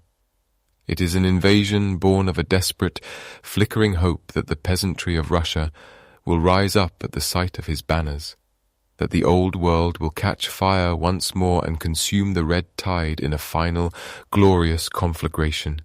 He envisions a grand pincer movement, a strike toward the Trans-Siberian Railway that will sever the lifelines of the Bolsheviks and signal the beginning of the end for the Soviet experiment. As the column begins its march northward, the rhythmic jingle of harnesses and the soft thud of thousands of hooves create a hypnotic melody against the silence of the steppe. The weather, however, is not a friend to the Baron's ambitions. The Siberian spring is a fickle season where the warmth of the sun is a fleeting lie and the nights still hold the lethal bite of winter. The air grows thin and cold as they ascend toward the frontier, and the vast, undulating hills of the south give way to the dark, oppressive forests of the taiga. The march is a slow, grinding ordeal. Men and horses alike begin to feel the strain of the constant movement, their breath blooming in white clouds that vanish into the grey sky. The ground beneath them is often a treacherous mixture of half-frozen mud and jagged rock, making every mile a victory of will over exhaustion.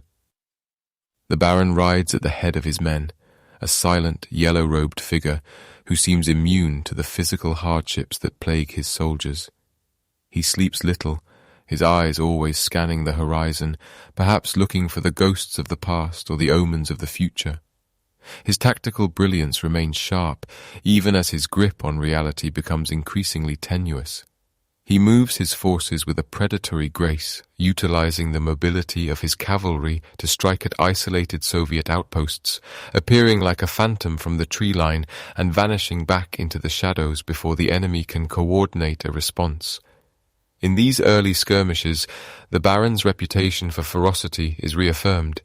He utilizes the terrain with an almost instinctive understanding, turning the dense forests and hidden valleys into traps for the unwary. However, the reality of the situation is far darker than the Baron's visions suggest. The Red Army they face is no longer the disorganized rabble of the early Civil War years. They are a professional force, vastly superior in numbers and equipped with the heavy machinery of modern warfare. For every Soviet soldier the Baron's men cut down, 10 more seem to rise from the earth. The vastness of Siberia, which the Baron hoped would be his greatest ally, begins to feel like a cage.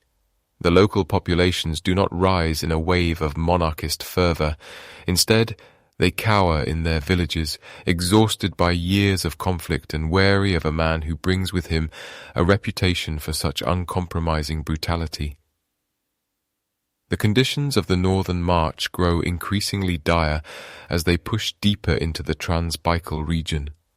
Food supplies dwindle, and the horses, the lifeblood of the division, begin to falter.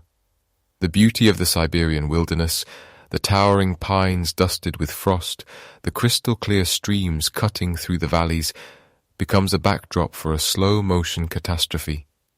The silence of the forest is punctuated only by the occasional crack of a rifle or the mournful cry of a bird, sounds that seem to emphasize the isolation of the Baron's dwindling army. They are a fragment of a lost era, drifting further and further away from the world they seek to reclaim. Despite the overwhelming odds, there are moments where the Baron's military genius shines through the gathering gloom. He orchestrates a series of daring maneuvers, slipping through Soviet lines and capturing key supply caches with a precision that baffles his pursuers. He is a master of the feint and the ambush, leading the Red Army on a frustrating chase through the rugged terrain. But these are tactical victories in a strategic vacuum. Each engagement, no matter how successful, bleeds his forces of men and ammunition that cannot be replaced. The gap between his grand ambitions and the reality of his situation begins to widen into an unbridgeable chasm. One evening, as the campfires flicker low and the shadows of the trees stretch long and thin across the snow-dusted ground, a sense of profound stillness settles over the division. The men speak in hushed tones, their faces gaunt and their eyes reflecting the weariness of a campaign that has no clear end. They are deep in enemy territory, surrounded by a landscape that is as beautiful as it is indifferent to their struggle. The Baron remains apart, a solitary figure standing by his tent, staring toward the north. He is a man caught between two worlds, the ancient mystical East he has come to embody, and the crumbling aristocratic West he was born to defend. The march continues, but the momentum is gone. The Red Army begins to close the circle, their superior numbers allowing them to absorb the Baron's strikes and push back with relentless pressure. The technological disparity becomes painfully clear. The Baron's cavalry, for all their bravery and skill, find themselves facing armored cars and machine gun nests that can decimate a charge in seconds. The romanticism of the steppe warrior is being systematically dismantled by the industrial reality of the 20th century. The Baron's response to this encroaching failure is not one of retreat or reassessment, but of intensified discipline and a deepening of his mystical convictions. He believes that the suffering of his men is a necessary purification, a trial by fire that will eventually lead to a divine intervention. As they move through the high passes, the wind howls with a renewed ferocity, a mournful sound that seems to echo the internal collapse of the expedition. The beauty of the high country, the jagged peaks of the mountains silhouetted against a pale violet sky, is a cold and distant majesty. It is a landscape that demands total endurance, and the Baron's men are reaching their limit. The desertions begin. first in small trickles and then in larger groups, as soldiers slip away into the night, preferring the uncertainty of the wilderness to the certain doom of the Baron's crusade.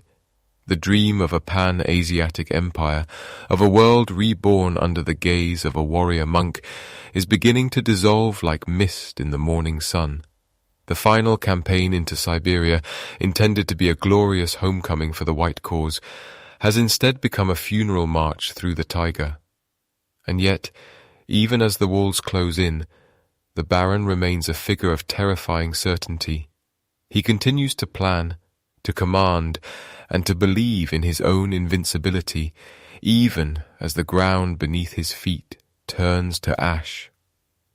The tragedy of Roman von Ungern-Sternberg is not just in his cruelty or his madness, but in the sheer scale of his conviction, a conviction that led thousands into the frozen heart of a dying world, driven by the visions of a man who could no longer tell the difference between a map and a prayer.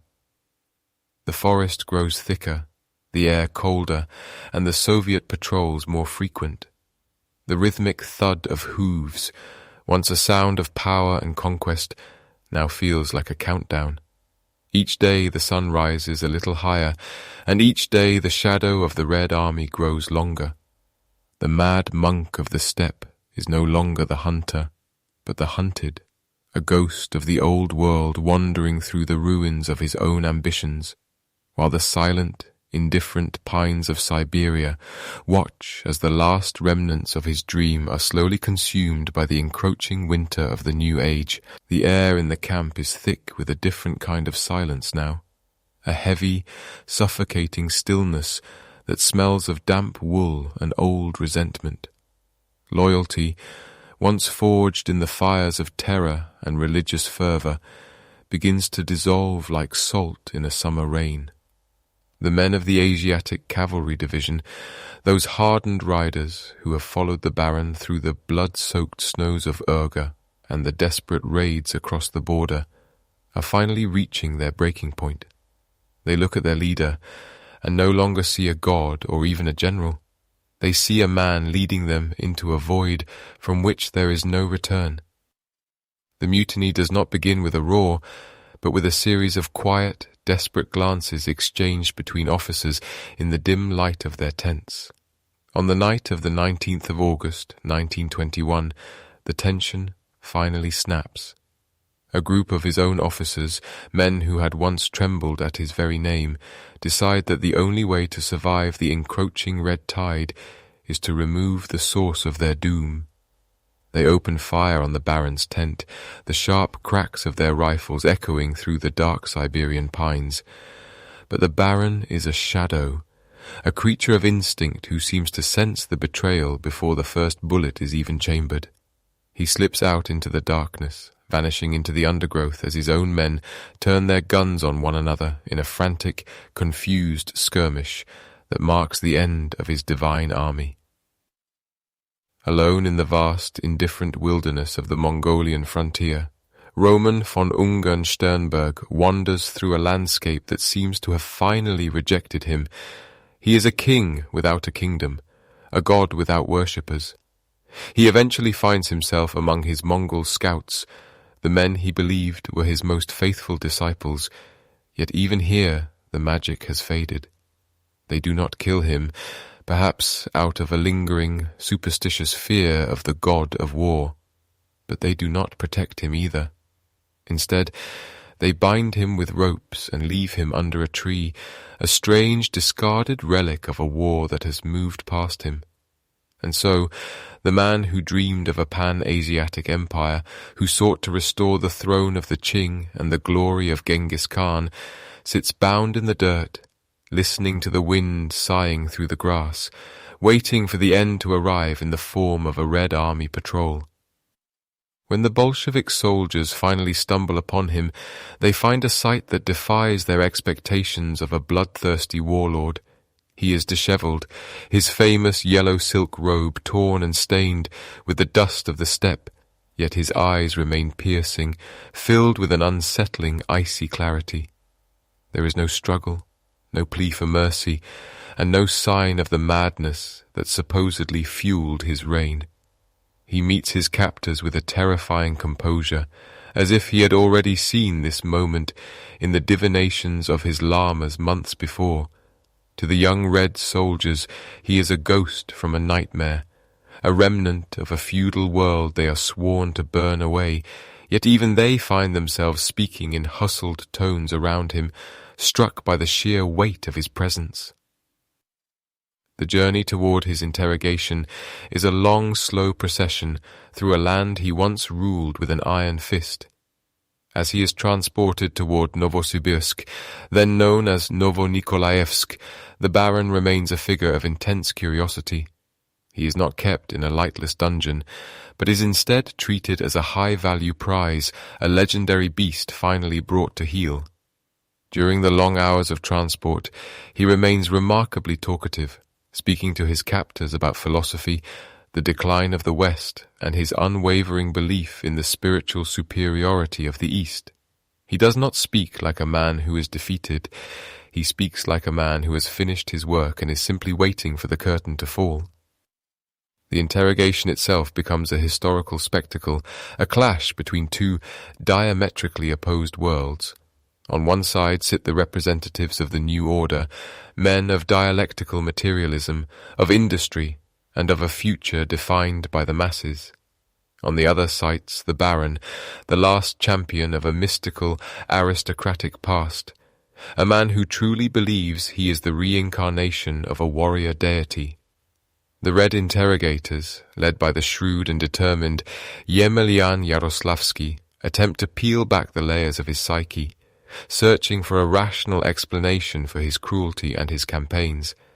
They ask him about his motives, his connections to foreign powers, and his tactical decisions, but his answers remain stubbornly centered on his own esoteric reality. He admits to his executions without a flicker of remorse, describing them as a necessary cleansing of a world that had lost its way. He speaks of the Bolsheviks not as political enemies, but as a spiritual plague, a force of chaos that he was destined to fight. There is a chilling serenity in his voice as he discusses the thousands who died under his command. To the Baron, the human cost was irrelevant compared to the preservation of the sacred order. He describes his vision of a purified Eurasia with such conviction that his interrogators are often left in a stunned silence, unable to bridge the gap between their logic and his mythology. As the days of questioning stretch on, the Baron's demeanour never wavers. He does not pace his cell or rail against his fate. Instead, he spends much of his time in a state of quiet contemplation, perhaps retreating into the meditative practices he learned from the Tibetan monks who once surrounded him.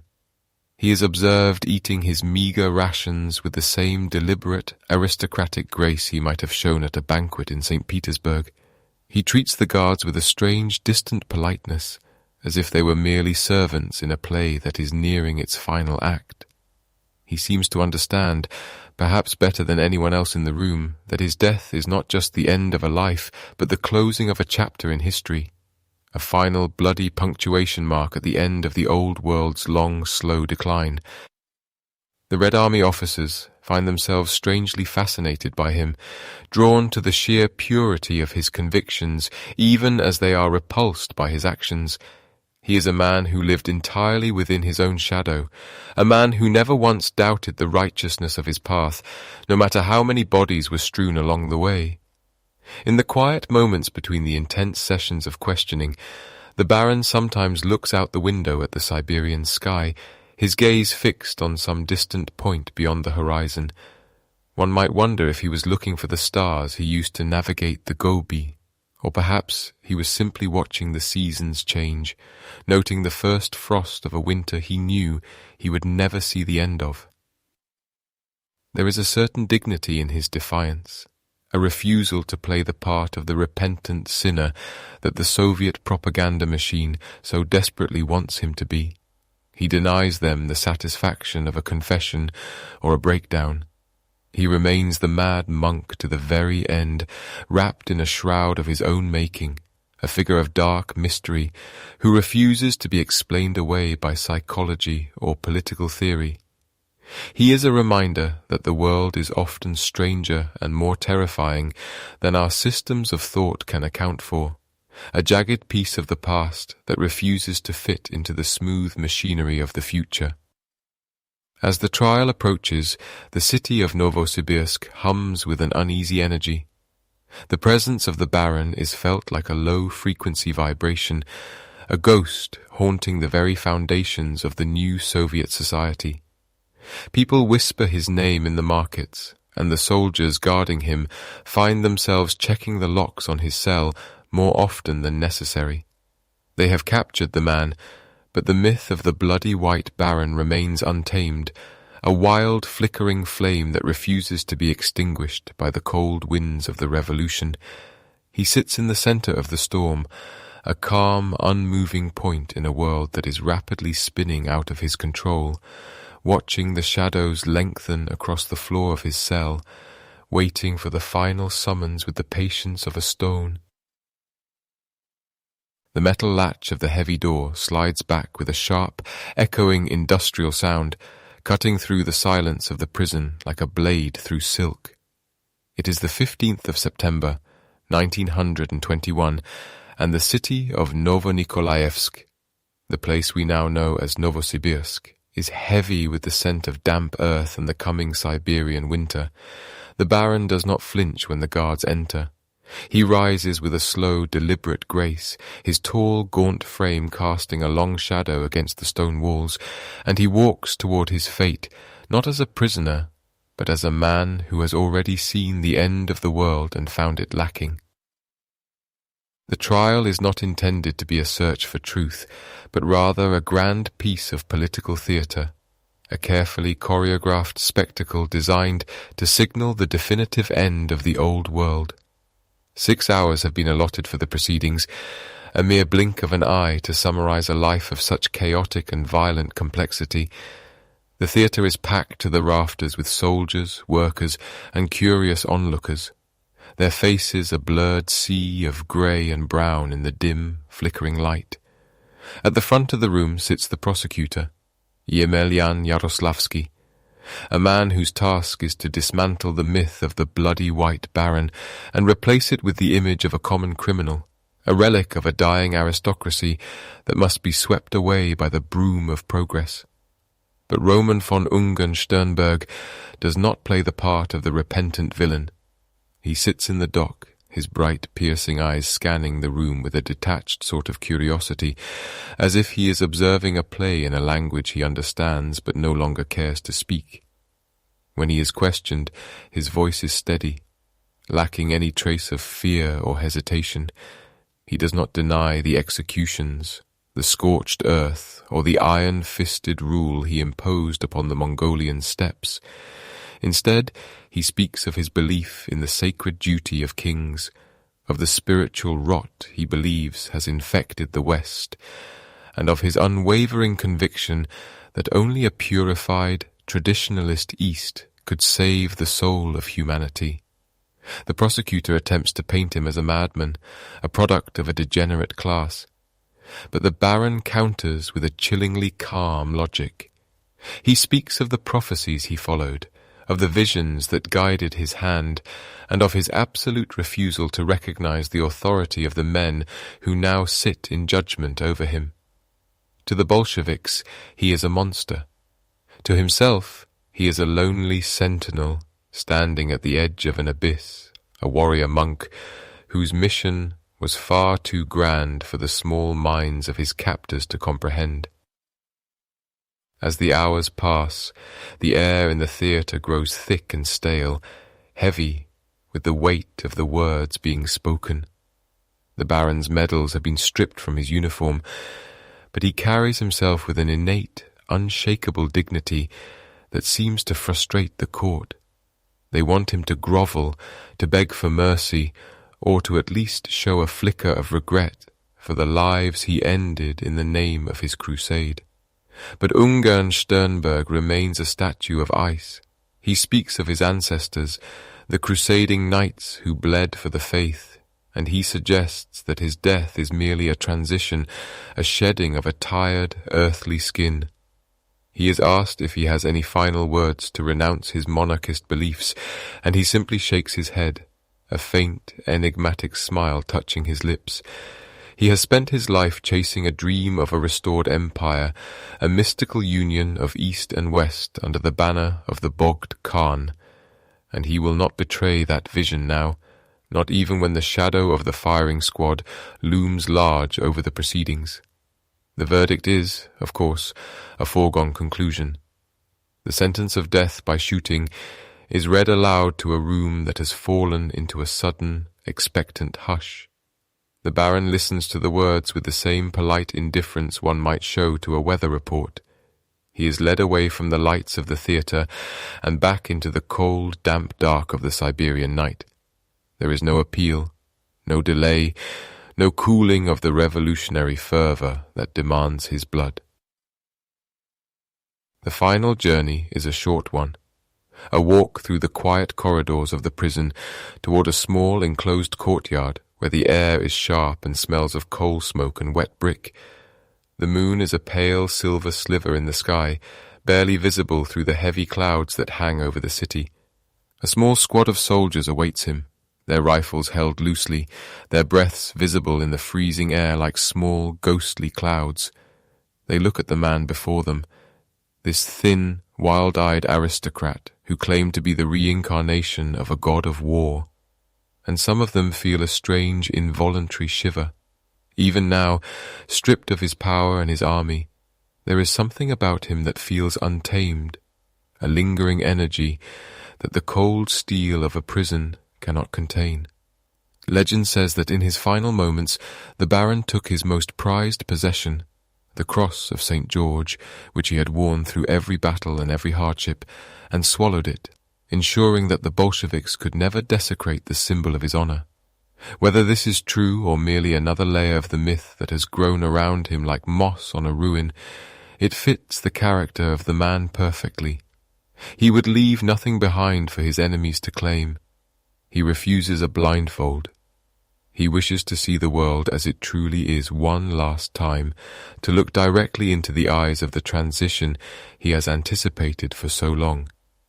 He stands against the wall, his posture straight, his gaze fixed on a point far beyond the courtyard, perhaps seeing the vast, rolling plains of Mongolia or the golden temples of Urga, shimmering in the heat of a summer that will never fade. There is a profound silence in that courtyard, a moment where the entire world seems to hold its breath, caught between the old era and the new. The command is given, a sharp, guttural sound that breaks the stillness. The rifles are raised. The Baron does not blink. He does not flinch. He stands as a man who has already departed this life long before the bullets could reach him, a ghost who has finally found the door he was looking for. The volley rings out, a sudden violent roar that echoes off the stone walls and carries out into the sleeping streets of Novo-Nikolaevsk, signaling the end of the last white general, the end of the mad monk of the steppe. As his body falls to the cold earth, the myth only grows larger. The Bolsheviks may have extinguished the life of Roman von Ungern-Sternberg, but they could not kill the stories. In the distant yurts of the Mongolian plains, the news of his death is met with a quiet, reverent sorrow. To the people he liberated and then ruled with a terrifying, holy zeal, he does not truly die.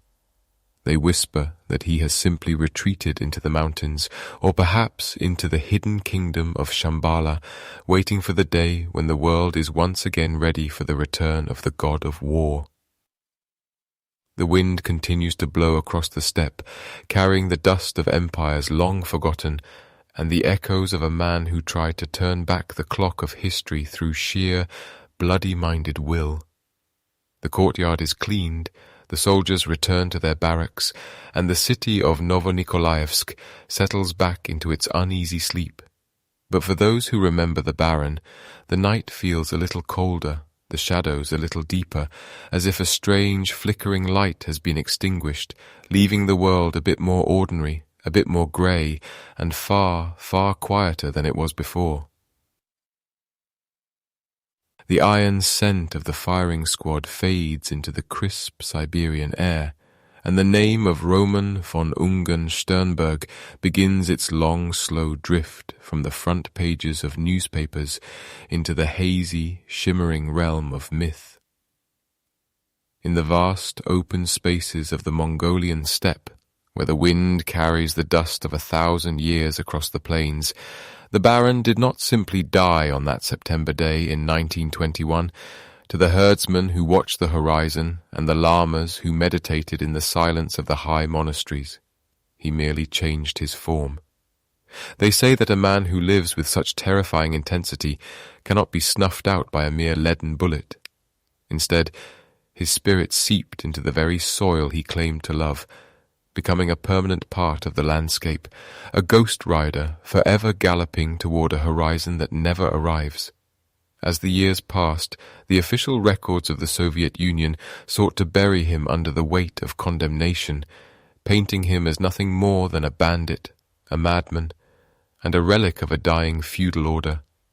But history is rarely as tidy as the ink on a bureaucrat's ledger. In the quiet corners of the Gers, away from the prying eyes of party officials, the stories continued to be told in hushed tones. The people spoke of the White Baron not as a man of flesh and bone, but as a manifestation of the Mahakala, the wrathful protector deity whose role is to destroy the obstacles on the path to enlightenment. To some, his cruelty was not the malice of a human heart, but the necessary violence of a storm that clears the air before the spring. They remembered the way he had bowed before the Bogd Khan, the way he had restored the ancient rituals, and the way he had, for one brief and bloody moment, made Mongolia the center of the world once again. In the modern assessment of his legacy, historians often find themselves walking a narrow, precarious tightrope.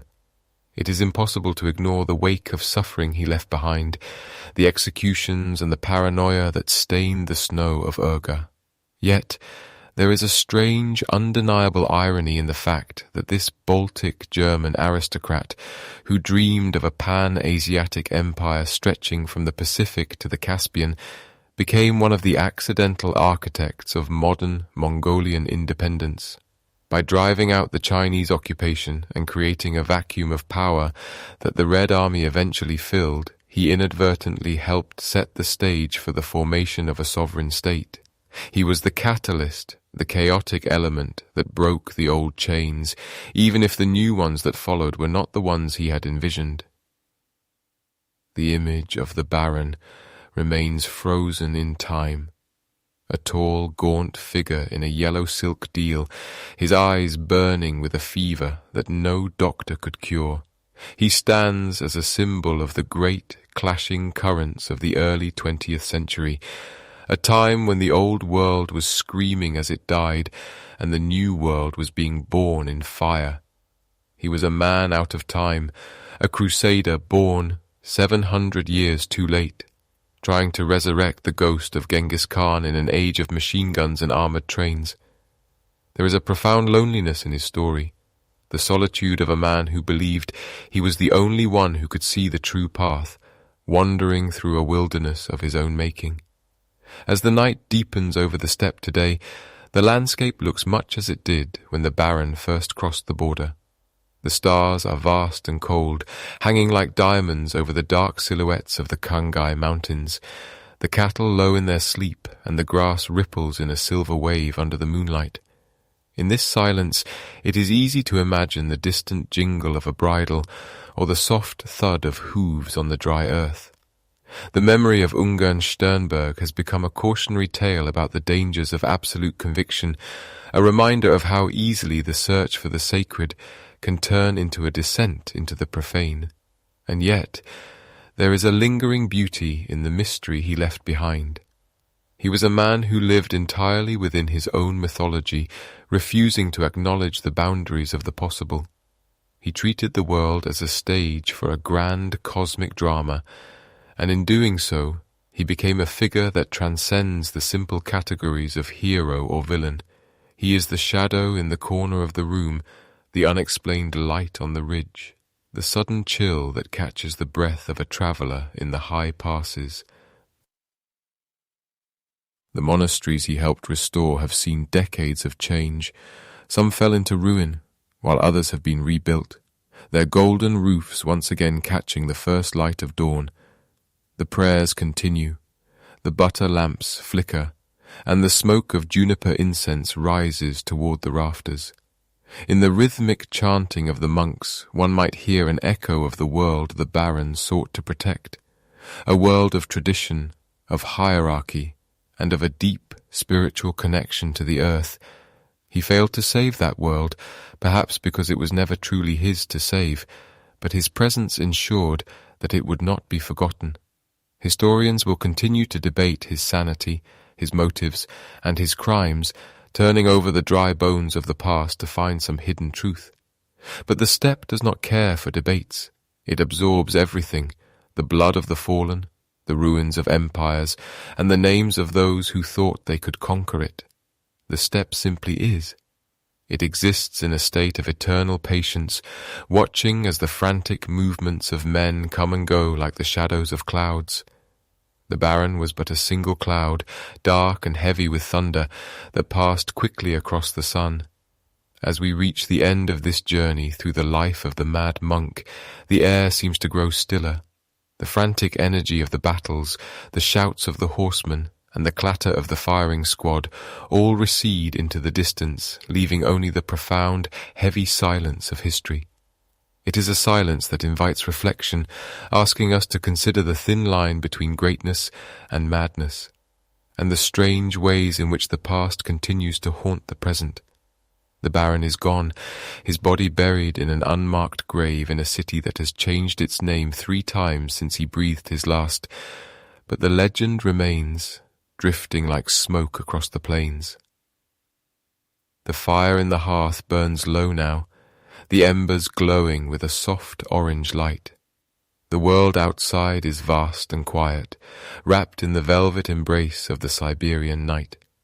There are no more wars to fight, no more empires to build, and no more ghosts to chase. There is only the steady rhythm of the breath and the gentle passage of time. The story of Roman von Ungern-Sternberg is a long winding road that leads eventually to this quiet place where the noise of the world falls away and the mind is free to wander through the shadows of what once was. In the end, perhaps the Baron found the peace that eluded him in life. Perhaps his spirit finally found its way to that mythical kingdom of Shambhala he searched for so desperately, a place where time stands still and the sorrows of the world are washed away. Or perhaps he is still out there, a flickering spark in the darkness of the high desert, watching over the land he claimed as his own. Regardless of where the truth lies, the wind continues to blow across the steppe, whispering through the tall grass, carrying the secrets of the past into the ears of those who stop to listen. Let the weight of the day slide from your shoulders. Let the images of the yellow deal and the silver medals fade into the soft grey of sleep. The history of the world is a long book, and we have merely turned one of its most turbulent pages. Now the page is still, the ink is dry, and the room is warm. The silence of the steppe is a gift, a vast and empty space where you can rest, safe from the storms of the past and the uncertainties of the future. As the last echoes of the Baron's hoofbeats disappear into the night, the world returns to its natural state of calm. The stars remain fixed and eternal, guiding the way for those who are lost and offering a quiet benediction to those who are weary. Sleep comes now, as inevitable as the changing of the seasons, as steady as the flow of the Onon River. The ghost of the steppe has passed by, leaving behind only the stillness, the peace, and the infinite starlit dark.